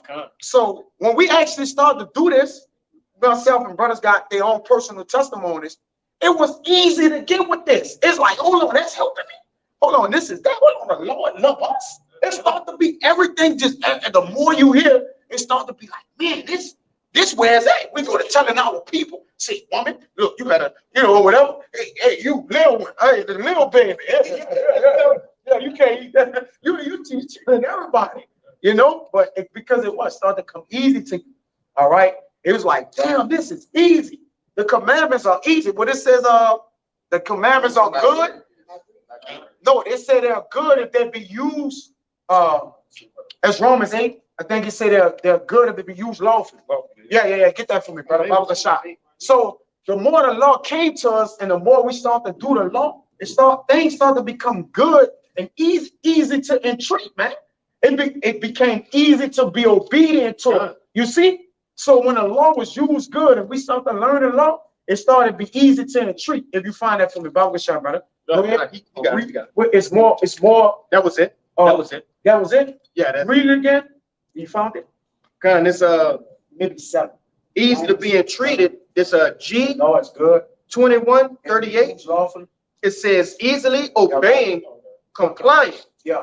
Easily obey or to comply to, right? Right. Okay. Because Jacob complied, like you said, brother. Jacob complied to the rules at the job. Jacob complied to the children, the woman, when they need to go to school and get this and do that. They're going to comply to everything. Oh, they need a uniform. Jay going to comply to it. They're going to go get the exact uniform. They're going to get the little branded thing on the shirt, or they want the little emblem on the shirt right there. Or they want penny loafers. Jay going to get the penny loafers. So when it come down to carnal things, Jay fully comply. All right? But when it come down to this word of the Lord, Jake have an issue with it. And that's why they don't understand why the Lord don't deal with them. Jake be wondering why ain't nothing going right for him in life. All right? When we know when shit ain't going right for us, we got to reevaluate that. We got to fast. Like, hold on, I ain't doing something. When I fuck up with the Lord. Yeah, I'm fucking up with the Lord. But we understand that, right? The wicked will not understand. Okay, go ahead. It's 1 Timothy Then you 1, got it right. verse 8. It says, Yeah, listen, Timothy. Yeah, go ahead. I slide, brother. the Romans is the law is good. Okay, yeah. Okay, all right. I'm on now. It's 1 Timothy 1, verse 8. But we know that the law is good if a man uses it lawfully. If we use it lawfully, so it become good to entreat or the heavenly knowledge from above. It'd be good if we're working in it according to how the law is used. But that's what he means. All right. If it be for your profit, in other words, right? Because we can know they got men that know the law, but they just despise the motherfucker. Like there's no profit to them. So if the law is a profit unto you, it's gonna be done for your good. Which the law is the entire book. Jay getting misconstrued there. Yeah, there's 613 laws, which are ceremonial, right? Dietary, right? Marriage laws. These are all the laws, but they have to be used. The law have to be used good, meaning the book of the law. This is the book of the law. So when you actually start to think about it, if the Bible be used lawfully, it's gonna be good. It's gonna be good, right? You taking heed to a counsel which men said, which Paul gave us on. He said, I give you certain words of advice and different things like that. It's good, man. You know, even to do those things. If it's from an advice standpoint, it's good. You know, it's gonna be for your profit. So something for your profit is always good. Got more? Come on, go ahead. It says, knowing this, that the law is not made for a righteous man. Yep, it's not. You know why the law not made for a righteous man? Because when we get righteous and have the laws in our inward part, we ain't gonna have to know to do good. We're gonna already. You're just gonna do it. The law was made for men that are wicked. Yeah, go ahead, bro. Knowing this, that the law is not made for a righteous man, but for the lawless and disobedient. For the lawless and disobedient, man. All right, that's why we can't wait to have the laws in our inward part. We don't want to have to tell our neighbor to not do the law. I mean, to know the Lord. All right, we getting blue in the face, Jake. We don't keep coming out here telling you to do right, man. Because really, you're supposed to know right. If you're an Israelite, you're supposed to know the law, right? The law's supposed to be in you. Give me John 7 and 48, man. Let's prove that. Go ahead. But for the lawless and disobedient, for the ungodly and for sinners, for unholy and profane, for murderers of fathers and murderers of mothers, for manslayers, for whoremongers, for them that defile themselves with mankind. That's what the law is for, man. Yeah, that's who the law's for. Faggots and all these misfits, all right, or these pastors. This is what the law for. That's why at the end of the day, the Lord basically, he gave us grace from the law, right? All these other people that's not in a good, these are the Lord, they don't get grace from the law, brother. Think about it. Those people that sinning is going to be added unto them. The people that's of the Lord, he's going to take them away, right? That's all he's doing. The men that's of the Lord, he's taking the law. When they do fall short of the law, he like, look, grace is in place, right? So with that grace being in place, they're not what? Consumed. But the men that sinning and don't know the Lord, 2/3 of his people are the wicked. There's no grace for you. All right, you finished? Go ahead and read that. John 7:49. The book of John, chapter 7, verse 49, it says, but this people who know it not the law are cursed. They what? Are cursed. The people that don't know the law are cursed, man. We know the law. So by default, we have the curses on us, brother, but we got grace from them. All right? These other people, that the curses just on hammering. They getting hammered by the curses, man. They getting overwhelmed. And they don't know why. That's why I said the people reiterate it. John 7:49. Yes. It says, but this people who know it not the law are cursed. So by default, the other nations are automatically cursed, right? And really only our people are them supposed to know the law. So they curse if you don't know the law. We know our people are cursed because we tell them, hey, you got curses on you. They like, y'all don't know what y'all talking about. You got curses on you, bro. Come on, bro. You're clearly cursed. Why you don't know the damn law? That's it. Go ahead, Doc. Right. Oh, Skip it. all right. Huh? I got one for you. What? It was one you had. Yeah, we went off the. It passed? We keep hopping on it and hopping on. My bad. That's Sorry. all good. Yeah, we just, Shit. go ahead. This one of my favorites, this second Ezra 9, and let me get straight to the point. Verse 11, it says, and they that have loathed my law, Loathe the what? loathe my law. Yeah, put it by. And I got that. All right. And you loathe something, you just put it by you. You lackadaisical, you slothful, and you just like, man, look, at the end of the day, I'm trying to do this, man. Yeah, you wag the hand at. This is what it says, Right. Google Go ahead. definition. It says to feel an intense dislike or disgust for it. Yeah, you disgusting with the law of the Lord. All right. That's why you're a damn homosexual. Right? Because you gotta be disgusted with what God said. Man, God gonna give us a law that we can do whatever we want. They never said that. It's not a Bible. It's not a Bible and a scripture in the Bible that says we can do whatever we want. Show me that now. Show that to the Lord and he'll pardon you. I thought he was gonna be able to do that. Right? Go ahead. It actually says something complete contrary to that. Exactly. I have not given any man license to sin. That's completely contrary to the doest thy will doctrine. Yeah. But I got a little bit more. It says, and they that have loathed my law while they yet had liberty, and when as yet place of repentance was open unto them, understood not, but despised it. So they understood not the law or the liberties, and so they despised it. It says, the same must know it after death by pain. Favorite verse. Go ahead. Hey man, brother, crazy right there, bro. But nah, and because of your disgust and your lack of understanding and your lack of not wanting to understand, you're gonna be destroyed, and it's not gonna be no easy thing either.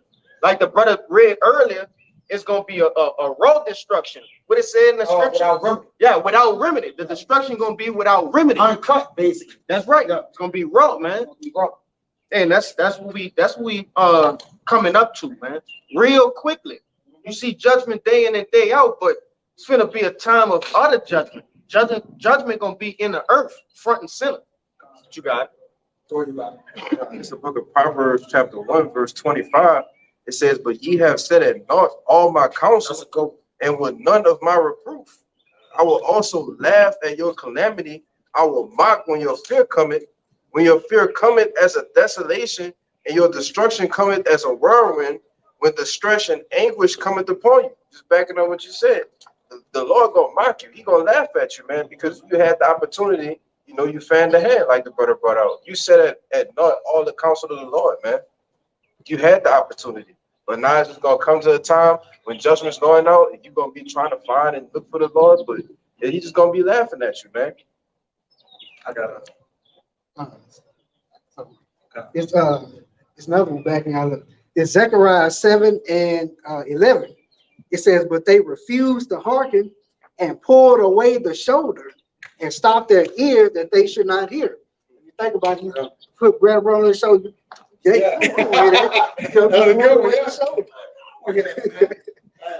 But it says, "Yea, they made their hearts as an adamant stone, lest they should hear the law and the words which the Lord of hosts have sent in his spirit by the former prophets. Therefore came a great wrath from the Lord of hosts." And that's what the Lord gonna do. Yanking away the shoulder, you stopping your ears, you know, you're losing the law, you know, everything under the sun. You just don't really care about what the Lord is saying. So a great wrath is coming upon them, which, like the brother said, you ain't gonna learn it. You're gonna learn it after death by pain. That's the way they're gonna learn the law. Then they ain't gonna have to learn it's gonna be in them. You see? So really, it's like this, Jake. 2/3 of our people get to sign out, so-called Negro, Latino, Native Americans. This is the whole meat of the matter. All right, the brothers the Lord have put in the spirit of the men on earth to teach y'all is this. If you don't listen and start rehearsing this, when you die, you're going to go and get this. Brother, that's it. Brother, at the end of the day, you go and get this right here. The Lord just put it in men on earth to preach it to these people that look, when they die, they're just going to get the laws in their own part.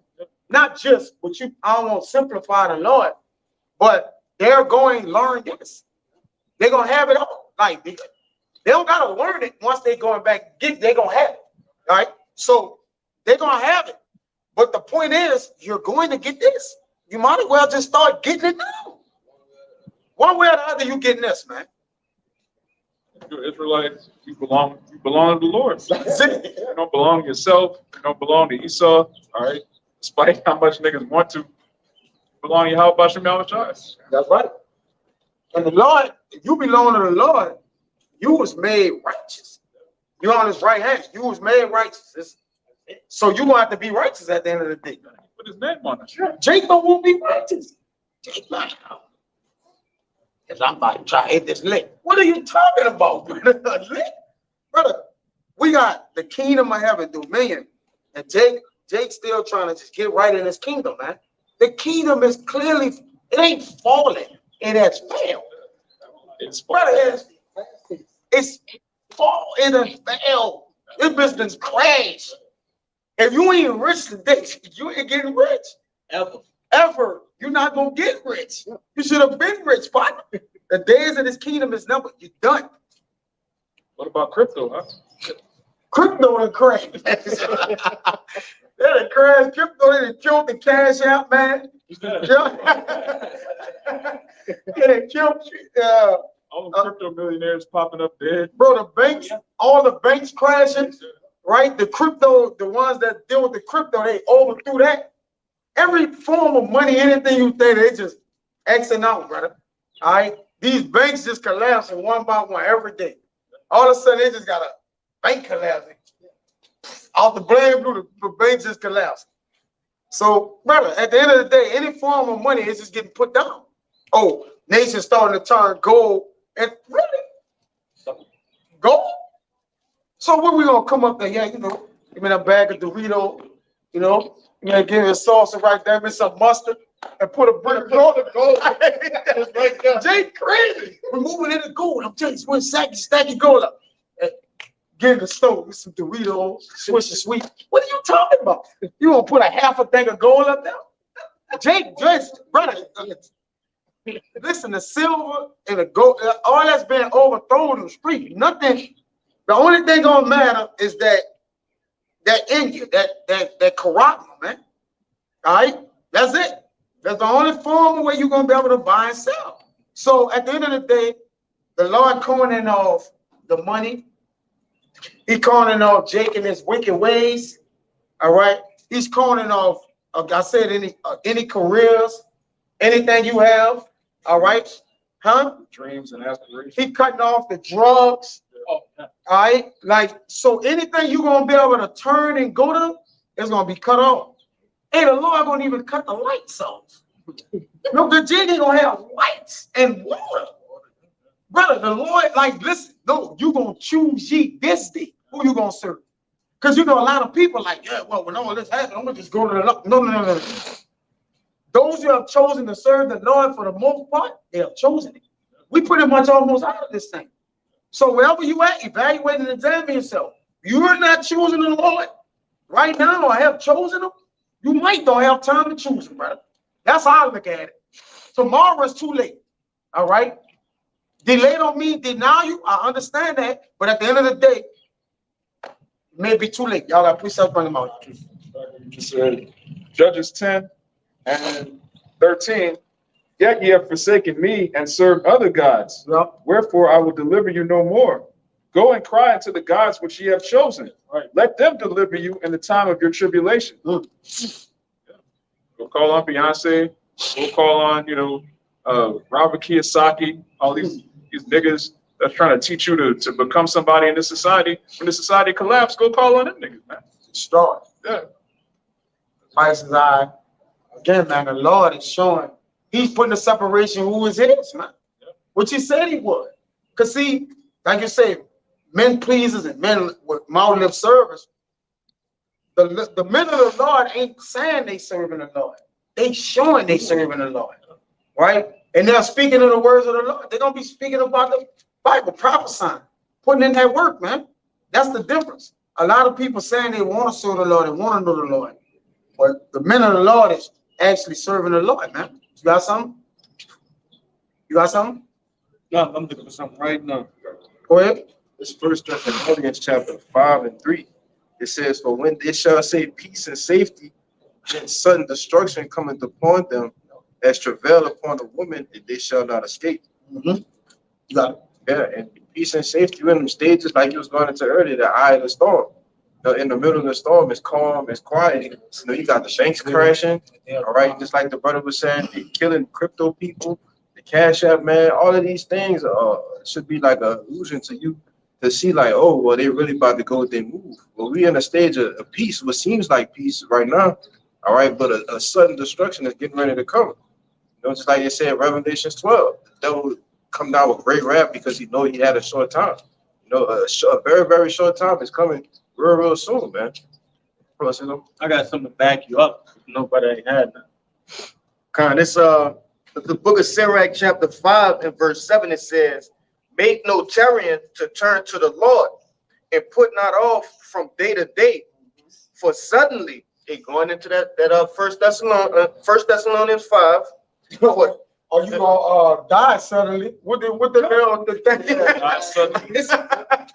So, but suddenly the Lord actually marks the world, and all these things are said when you actually everything can be brought back to the Bible. So you look around at all the things they say on TV and different things. Because when I see certain things, I just always think about the Bible.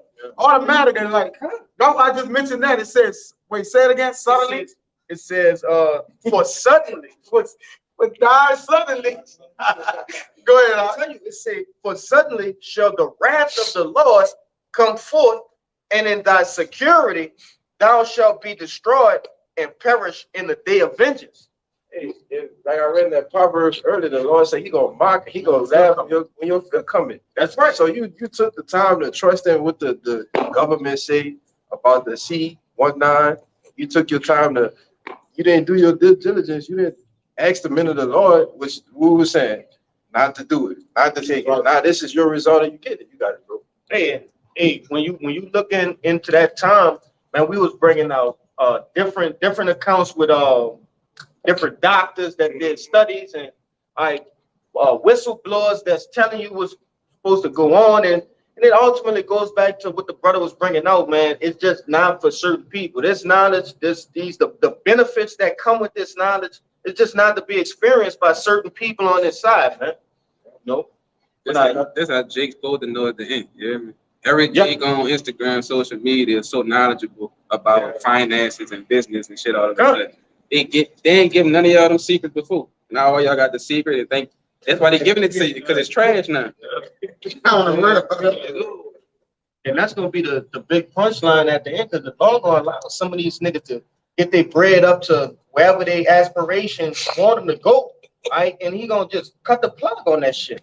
Now look at you. You done fought tooth and nail, right, to get these riches, and it's over. Now, and the law gonna mock a man like that. They got all the credit secrets. Yeah. Get an 800 credit score, not $1 credit. Pull your pants down to become somebody in society, and then that's the next day society crash. You gotta have a social credit score now.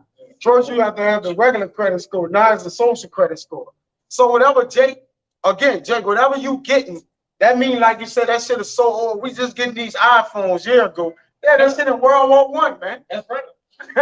You know, this World War III coming up. We just not getting introduced to this shit, man. Like, make it make sense, bro. Go ahead, If you don't believe us, go look that up. That's a fact.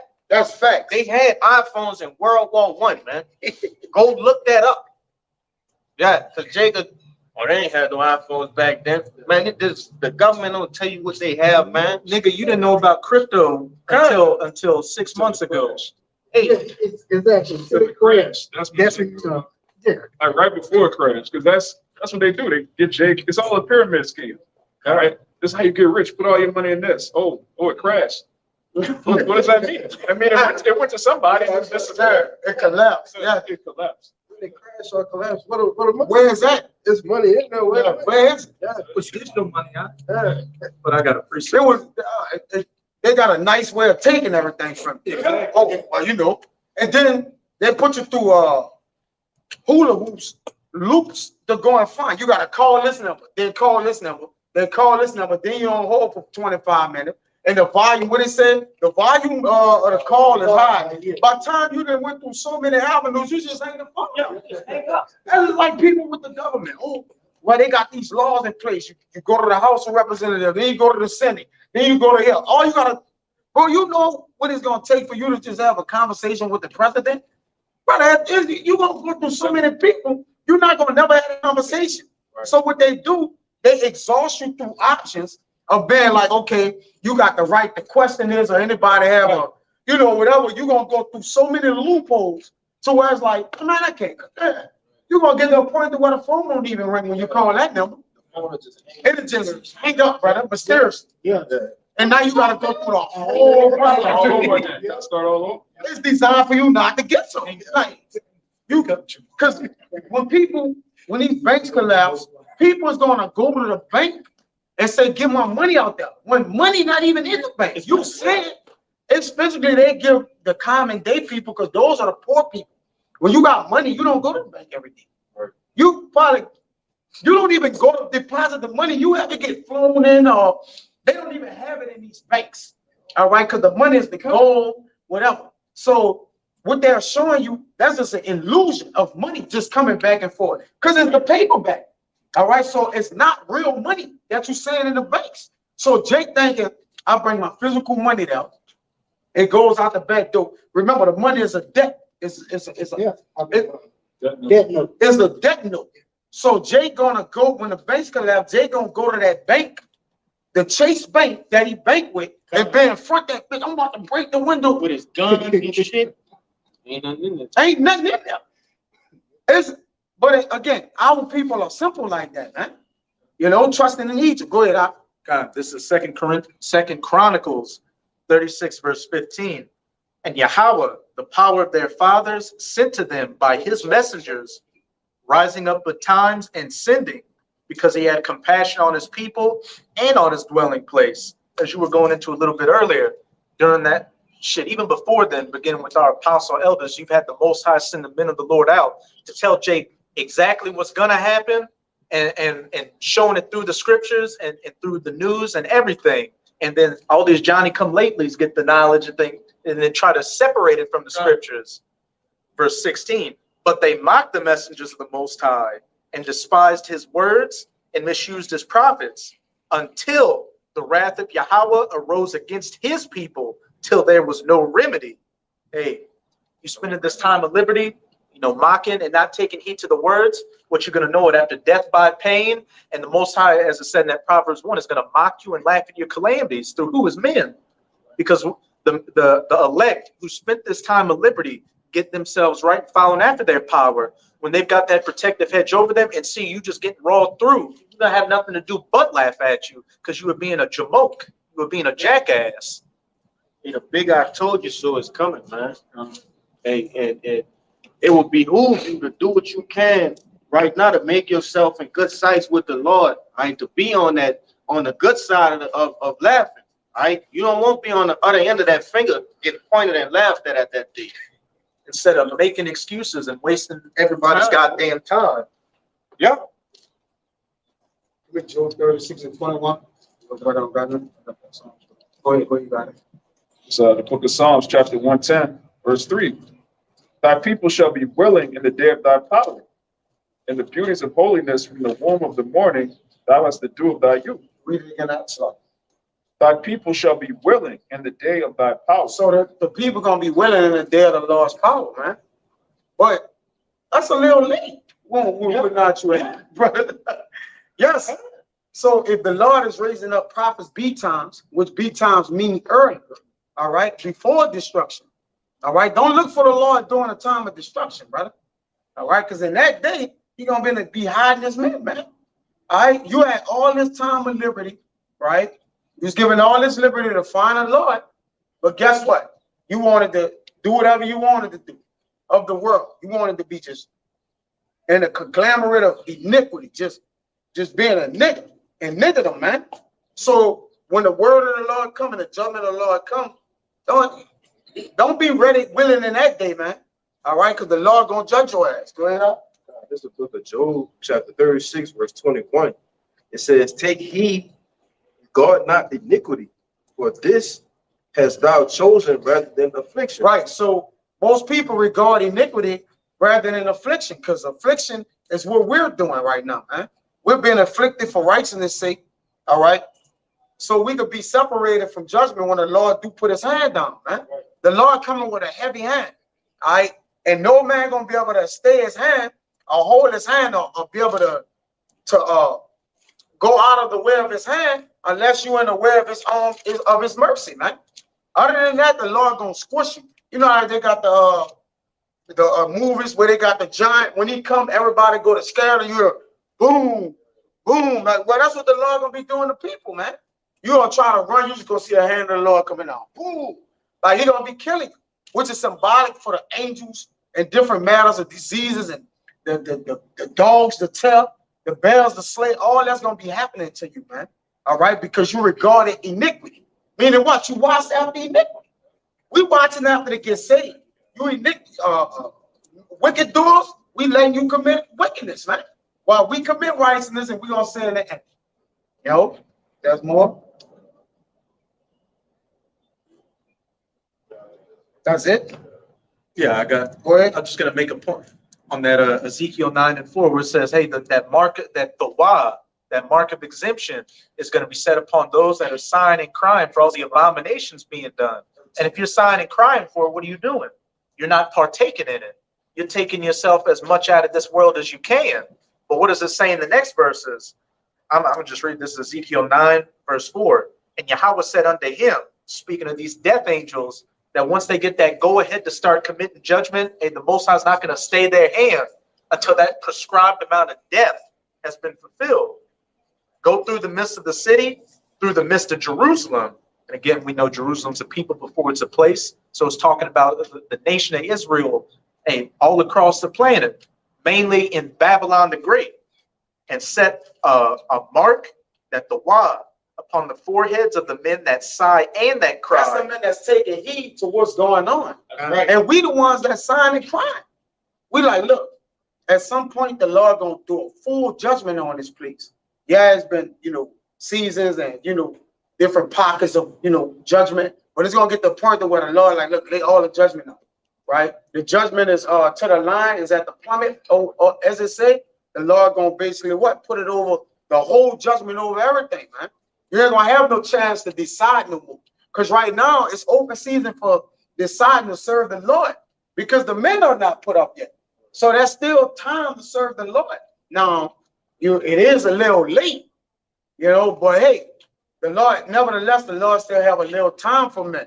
Because and the men that slated to get it, they're gonna get it. They're gonna come serve him, but at the end of the day, the Lord is about to judge. Go ahead. We're still out here. We're still out here. That's time. That's right. When you don't see us no more, that's when That's it. It's done. oh shit, I can't come out to I can't say con on the comment board no more. Get your hard hat. It's done, man. Yes. You still see the prophets out there. That's the mercy of the Lord. That's it. Like you said, once you don't see them no more, that's when you really need to be worried. This nigga, he ain't on his head. Boy, when he don't see us, boy, he gonna be right here looking like, man, he was right here. He gonna come stand right there. Try to empower us back and bring us back through witchcraft or something like that. No, that's it. You got your chance. But guess what? You were listening to NBA Youngboy with a bean and a jacket on. It's 80 and 90 degrees. The Lord gonna laugh at you and make you do that. He gonna be doing this to you in the heavens when you call it on. I speak as a man, bro. I speak as a man, but go ahead, The men that sigh and that cry for all the abominations that be done in the midst thereof. And to the others, he said in mine hearing, go ye after him through the city and smite. Let not your eyes spare, neither have ye pity. Slay utterly, old and young, both maids and little children and women. But come not near any man upon whom is the mark, and begin at my sanctuary.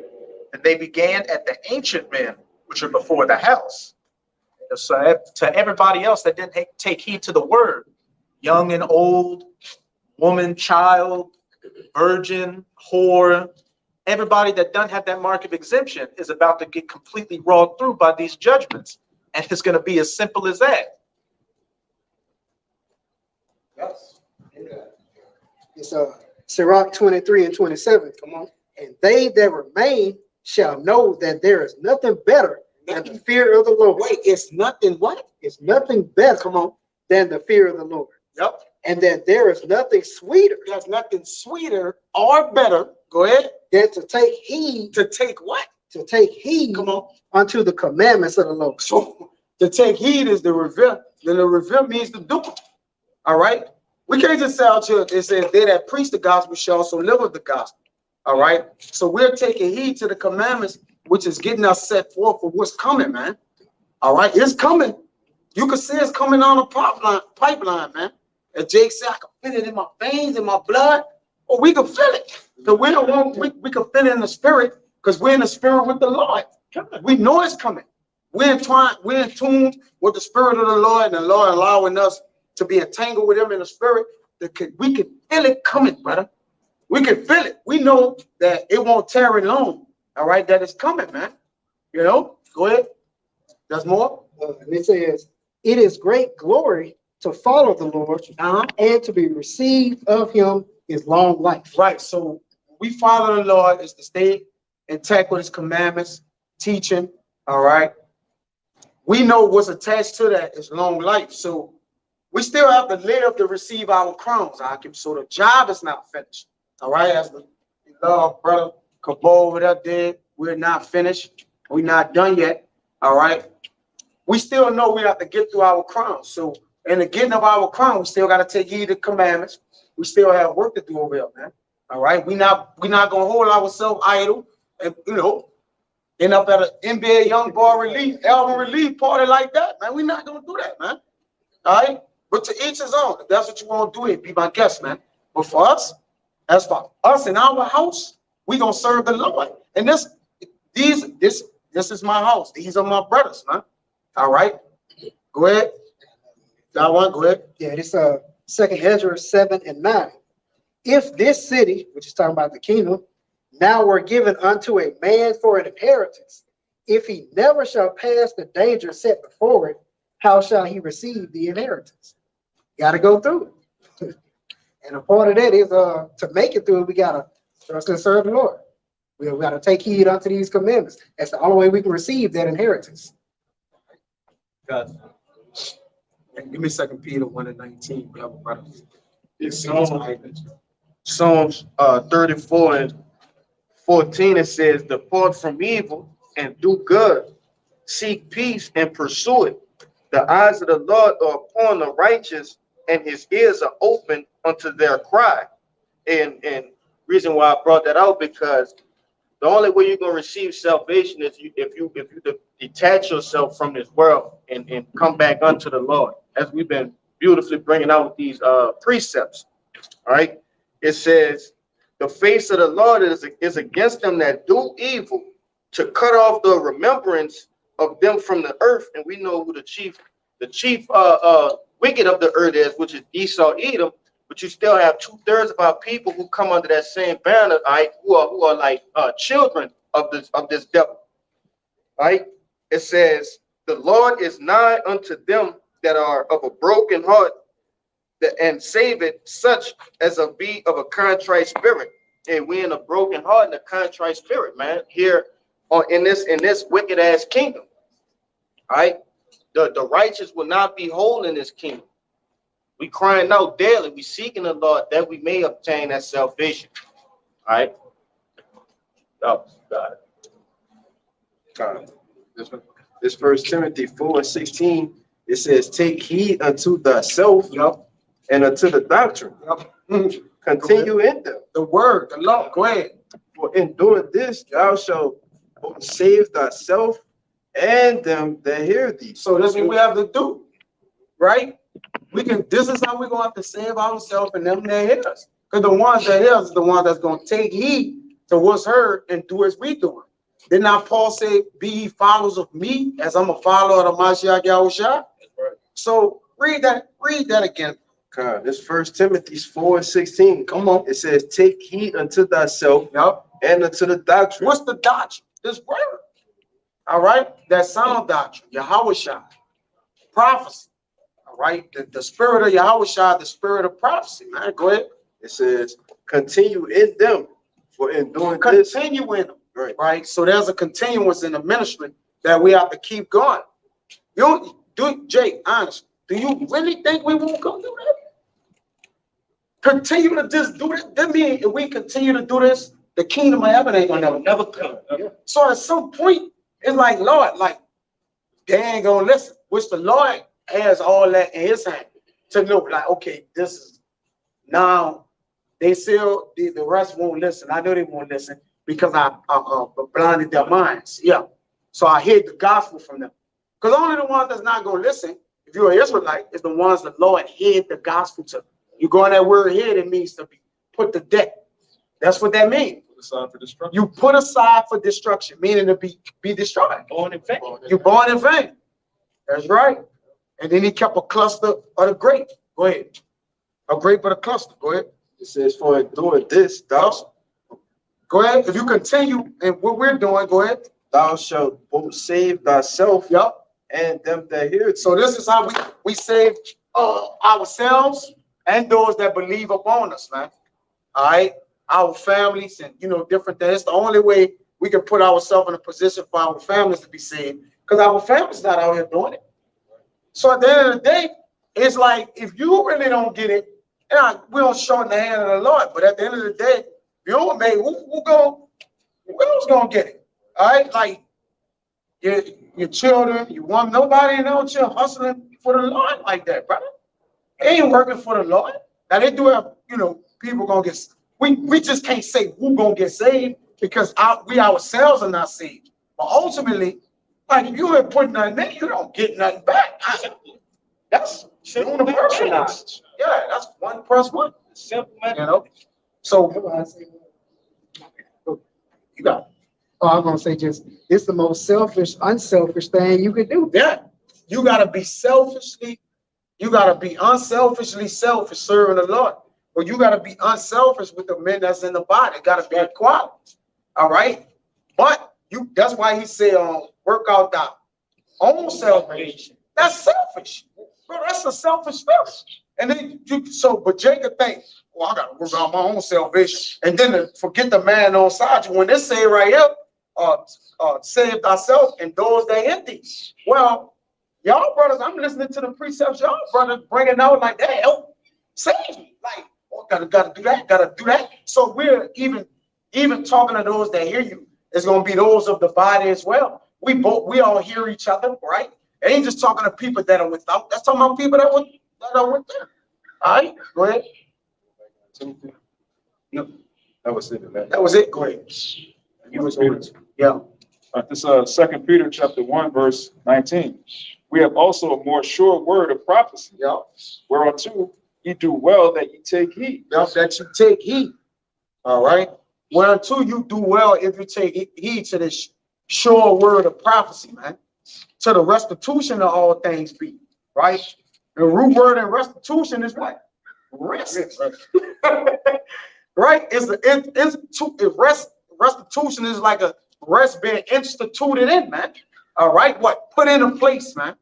All right. We need the restitution of all things to where we are at peace.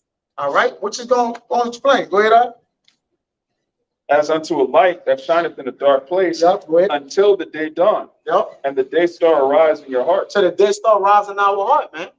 So there's a day that's going to dawn and that light going to be risen up, man. And those who was in the light, guess what? They're going to be risen, man. All right. There's more. That's it. Come on, go ahead. It's Acts 3:19. It says, that's it. Repent ye therefore and be converted, that your sins may be blotted out when the times of refreshing shall come from the presence of the Lord. Right, when things are made afresh, back new, when the Lord refreshes, he's making things new again, man. All right. As it says, but it says what? Repent. I mean, what? To be sorry for. All right. But when you're sorry for something, the thing you're sorry for, you correct that. That's if you sorry. That's what repentance is. It ain't just, oh, I prayed to the Lord, it's gonna get up. No, it's to feel sorry for it, then correct it. All right. Now you have completed the thing in which repentance requires. All right. Once you feel sorry for it, you correct it, then you don't do it anymore. All right. That's how you be granted that's how you be granted for your repentance from the Lord, is to actually do that process, man. Go ahead.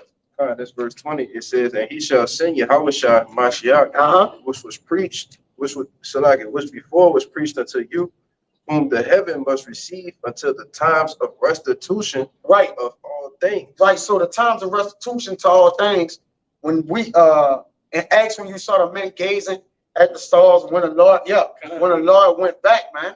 All right. You say, why stand ye gazing? The same way he left, he's going to come back. So until the Lord put all things under his feet, all right, which the Lord have accomplished that.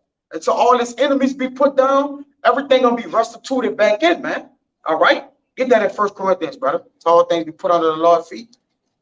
All right. Go ahead. Read that again. It says, whom the heaven must receive until the times of restitution of all things. Right. And he was received up into the heavens. And there's proof, right? Once he gave up the ghost, all right, he was crucified, right? How was he received up into the heavens? By the way of the angels, man. All right. He said he set it on the what? Right hand of the Lord. Huh? You got, oh, come. He said he set it up on the right hand of the Lord until you what? Make his enemies his footstools. And you go to Psalms, what? 110. All right. Matthew, you got it. Until you make his enemies his footstool. Then the restitution, get that word restitution out. In a strong online democracy. You got, okay. So let's see what that is right there, man. Right? To the refreshing. Because when when the things are restituted, there's some type of refreshing coming with that. So what do he mean, man? All right. Where? So restitution says a making good or giving equivalent for a crime, debt, or injury. Yep, go ahead. I'm making good on it, right? Go ahead. A restoration of goods, A restoration of goods. All right. and etc. Okay, so the Lord is bringing back the good way of the land Sabbath, the laws of the land. He's bringing back all that, man. All right. He gonna what? Recycle the earth back to what it normally was, man. All right. You got one of the Strongs? Go ahead. Real quick. Go ahead, you got it. Go. A restoration of goods, land, etc. to a former owner. To a former owner. Now, this is what you understand about an owner.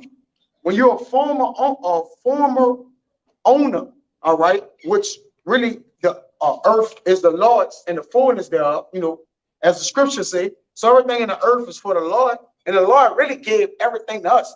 Everywhere where the sole of our feet go. All right. So what's going to the earth is going to be given back into the owners thereof, man. All right. They got a scripture that speak about that. Go ahead. I think it's in Ecclesiastes. So it's restoration of goods, land, etc. to a former owner, repayment of money, a restoring, to revive, to reinstate, to reestablish, to set up again to a former state. Let's talk about the sons of the Most High, which now we'll call Israelites. All right, this earth is created for us, by us. It's going to be returned to us. That right? I think it's in Ecclesiastes right here. Go ahead. I think it's right here. This that word restitution in Strong's. It says it's G605, but it says a restoration of the perfect state before the fall. A what? A restoration of the perfect state before the fall. Right. So the perfection come about again, man. So that's how you know the next world gonna be complete. Read that again, man. It says a restoration of the perfect state before the fall. Right. So so Yahweh is coming. Now read the scripture again. All right. Yeah. This Acts 3:19. It says, repent ye therefore and be converted, that your sins may be blotted out when the times of refreshing shall come from the presence of the Lord. Right. So when the Lord actually blots our sin out, that's when the law's gonna be in our inward part. All right. When he blot out, he gonna completely cover over it, man. All right. At this point, we still sinning. So technically, our sins haven't been fulfilled all the way, right? So when he blot them out, there's no more sin. They're gonna be fulfilled. Meaning what is gonna be done, man. All right, because we're gonna be made anew. When we be made anew, that's the new covenant. Right? Yeah. That's Careful. yeah. Go ahead, though. In verse 21, it says, whom heaven must receive until the times of restitution of all things. Right. The new, now read it again. To the new be what? What's the word? Restitution, the restoration of the perfect state before the fall. The restoration of the perfect state before the fall. So we long for this, man. All right, go ahead, brother. That's it, bro. That's it? Yeah. So, hey, you know, Lord willing, that's the point, right? And you got something else? Job 18, it's like Job 20 and 18. That which he labored for shall he restore, talking about Esau, and shall not swallow it down. According to his substance shall the restitution be. Yep. And he shall not rejoice therein. Yeah, because when he eat, matter of fact, let me go back to this now. Read that again, huh? Job 20 and 18. That which he labored for shall he restore, and shall not swallow it down. According to his substance shall the restitution be, and he shall not rejoice therein. Right. Here's Ecclesiastes 5 and 10. It says, he that loveth silver shall not be satisfied with silver, nor he that loveth abundance with increase. This is also vanity. When goods increase, they are increased that eat them. And what good is there to the owners thereof, saving the beholding of them with their eyes, man? So what's good to the owners if what they increase is going to be eaten up, man? Saving they watching it get eat up. It's going to be what? For vanity, man. All right, go ahead and read that again. Take us out on that out. Job 20 and 18. That which he labored for shall he restore. He gonna restore it. So we don't want to get nothing. We don't want to have nothing. That's why we don't desire nothing over there. Businesses and all that, because we ain't going to keep it. We're not going to have it forever. All right? We wait for the restoration of that perfect place, as they read in Restitution be, when the perfect place before the fall. All right, go ahead. And shall not swallow it down. And shall not swallow it down. According This nigga, he bring it up. Oh yeah, I gotta bring it up. This nigga so wicked, man. He's going out of style, man. It's crazy. We're going into the same thing over there, man. Right? You niggas, everything that you done stole, you didn't reap. You're not gonna bring that to slavery with you. You're going straight bare, man. Right? The only thing you swallowing down is fucking toes, man. Bring it out, brother. That's some sick shit, man. This is some fucking sick shit, right? I ain't the manager with the tools. Yeah, man. Oh, niggas swallowing down. Yeah, good. Niggas sick. Oh, man. That shit in there. It said That's crazy. in Fox 17 Nashville, it said Tennessee hotel night manager charged after guest woke up to him sucking on his toes. That's the only thing he's swallowing down, man. Yeah, we need the restitution. We need the restitution. Hey, brother. I said, this nigga gotta go, man. This nigga is sick. Toe suck. Toe sucker, man. Yeah, man. Some sick shit, man. But this was ruling over us, man. All right, this, like the Lord said, that shit like that supposed to make you mad. We got a goddamn toe sucker ruling over us, man. Oh, that's your king, man. Yeah, just a man. All right. Suck it down toes, man. This nigga is wicked, man. And like I say, only through the Most High, this devil gotta go, man. He got like we was getting on that thousand day, man. That hour, man. That's gonna be a holy spiritual day, man. When we get rid of you damn devils, man. Fucking you just a cancer of the goddamn earth. This nigga just destroyed everything he puts his hand on. This nigga destroys everything, man. Everything is. And look at this nigga. Look at this nigga, man. This is ruling over us, man. This was supposed to strike. And then it is fucking nuts over there. Look at that nigga. Man, bitch toes and shit. Man, you look at a nigga like that, you gotta ask how long, oh Lord. This was the fuck ruling over us, man. Nigga got that bird, he's like a bird. It's like a nigga missing. And fucking ruling, man. Fuck it pulls the straight. I'm angering you, man. But you niggas ain't angry enough, man. Go ahead, whoever you had, like I said, I just had to bring it. We're talking the same thing over there, though, man. The same exact topic and everything. You know? Supposed to be fucking mad, man. These devils grinding us in the ground. Why they sucking toes? Why they doing all type of shit with corn, man? This shit is at some point it drives you mad, man. Meanwhile, they got our people seduced with the shit, man. It drives you to the point where you don't like a goddamn thing here. Everything should piss you off. This is what America is set up for. It's set up as a prison camp to piss you off, man. If you wise. Yes. What you said? First should make it a wise man, man. Yeah, if you're wise, man, you should be mad, man. I'm having a good time. You just in the fucking store. You should go to the store and seek out a bunch of things that piss you off, man. The pride of these motherfucking women. Pride of these goddamn Edomites and these niggas, they left in a state of false pride, ego. They think there's something here, man, when they really just on the bottom. Go ahead, Doc. Where we at? What you at? Yeah, they need new ownership in the new management, man. And the kingdom is being translated from one person to another. You can see it. I mean, this the man that's ruling the earth, his nation of people, and he's an habitual toe sucker, man. Yeah. Right? Then he snuck and did it. Nigga's just a fucking devil. Just ask the man. Man gonna probably tell you no, man. But he won't get refused. So a nigga like, I'm gonna put the key in the door and just do my thing, man. That's a nigga there, man. That's a nigga like that. When you go to his Airbnb, he got cameras all over, man. Yes. Right? He watching you do the number 2. Yeah. All right, he watching you do all sorts of shit. Take a shower and shit. Yeah, hop your woman, you name it, man.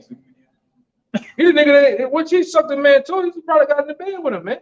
Of course. You know? You had to pick the covers up so you would. Nigga took your socks off and everything, man. But he gonna give probation for this shit. You see what I'm saying?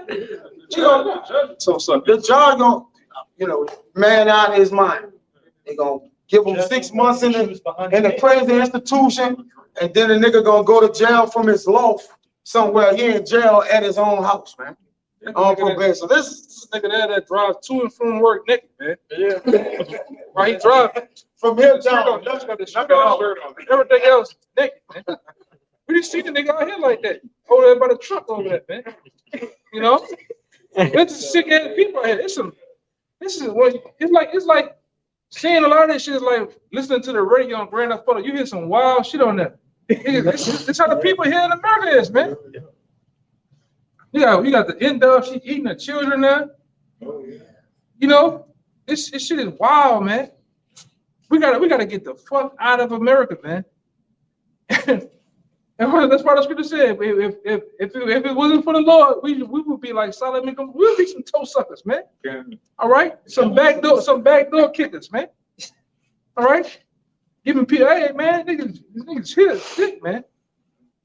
I don't see nothing wrong with it, yo. Teach his own. That man won't suck some toes, brother, suck toes. Nigga, I bet you find 10 of your homeboys, I bet you 3 of them out of the bunch is gonna try to give up for the shit. Sure. You can aim that up. Yeah, maybe 6 or 7. The spirit out there. they're not So the what? truth. Shit. Maybe all of them. Yeah, all of them, man, the truth. Just like the whole booty thing now in the society. Them niggas is all in the net now. You know? Came out of nowhere. Yeah, came out of nowhere. Eating groceries, man. I don't want them groceries. I don't want them groceries at all. I don't like nothing brown. We got this much. Fuck all that, man. Niggas is wicked, bro. It's nasty, man. This society is nasty. This is, like I said, that shit is glorified, especially amongst the Edomite community. They don't see nothing wrong with that. You know, and them coon niggas that support the Edomite, they don't see nothing wrong with that, man. Oh, that's white work. You know, but there's also another reason why we gotta go, man.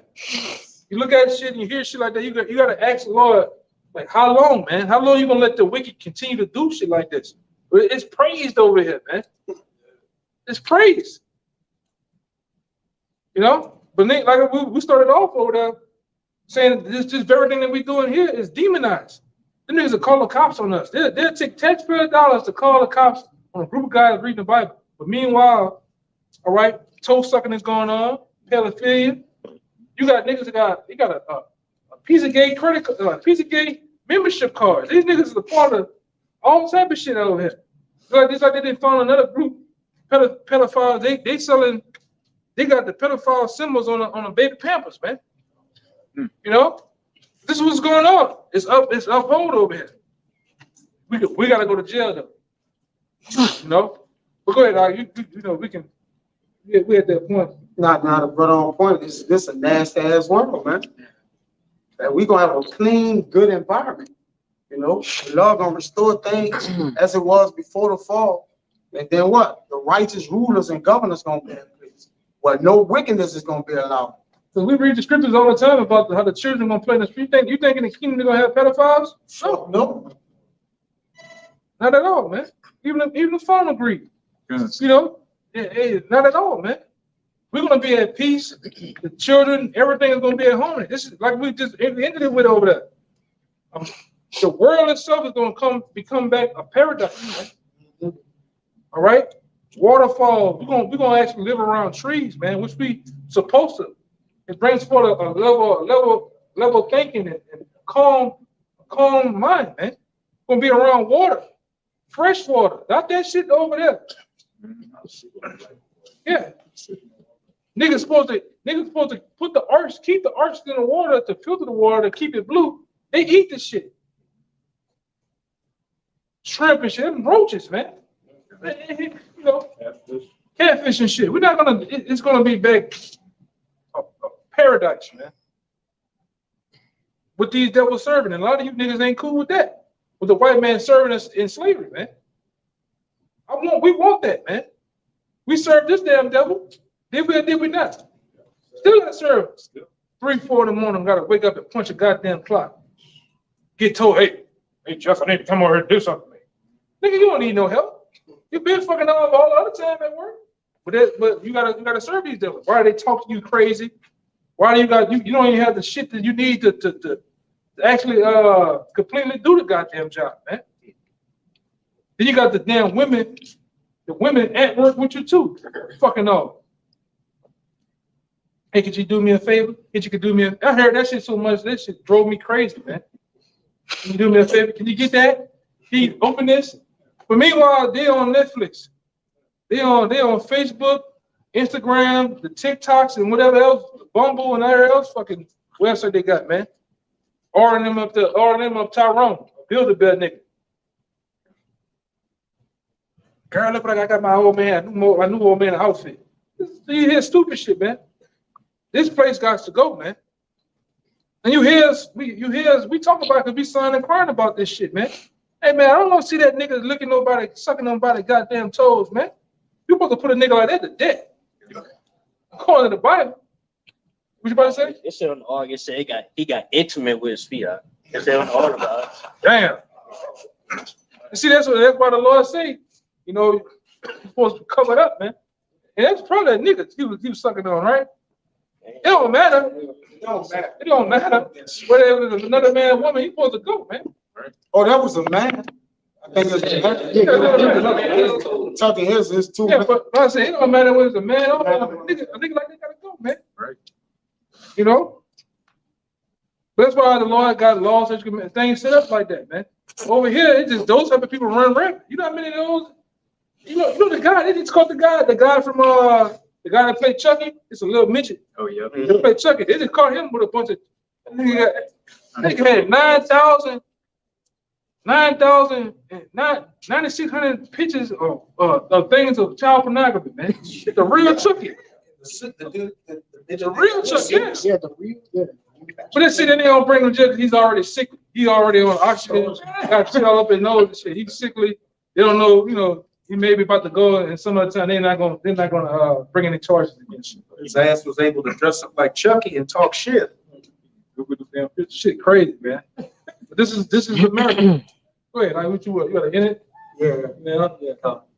So hey, we just pray that the restitution of all things being that be a refresher in the Yeah, right there. We may live amongst righteousness. We may live amongst life. All right, and the abundance that comes with it, man. You know our land, man. And our land. Like I said over there, that land is gonna be set up newly refreshed in the earth as a beacon of righteousness, man. Right. Over there. Right? As a watchtower of righteousness, man. And like I said, we're gonna instill the law, touch commandments in you nations, man. Which we're gonna have it already. We're gonna instill it in the earth. So when you're gonna do the things the Lord had us to do, or have us to do, man. And if you don't, the scripture tell you what's gonna happen to you. But righteousness is gonna flow through the earth again, right? Because this whole world and kingdom is set up for wickedness, man. This is Satan's playground. Go ahead. Yeah, we're bringing out the scripture. It's the book of Amos, chapter 5. Yeah. And verse 24. But let judgment run down as waters. That what? Judgment run down as In the waters. kingdom of heaven, judgment gonna reign supreme. All right, it's gonna be righteous judgment that come out of the thrones, the set thrones of David. All right, through the spirit of Yahweh Shai. Go ahead. And righteousness as a mighty stream. And what? And righteousness as a mighty So stream. the kingdom of heaven gonna be a mighty stream of righteousness coming forth, and judgment gonna be displayed on all these other nations. All right, that no wrongdoing is well, the other nations gonna do wrong, but we gonna judge them, man. And righteousness gonna have its what way? It's gonna flow as water, like the brother said, like water. All right, And want too much. it's gonna be water. So, you know, Lord willing, that was edifying, man. To the next count, you know, we're gonna give infinite honors and prayers to Yahweh, honors to the elders and apostles of Great Millstone. Salutation to the island that's pushing the truth and sincerity. And to the next time, we're gonna say Shalom. Shalom. A Bible ball. A Bible ball. Bible ball. Bible ball. Bible ball. Shalom. Shalom. Shalom.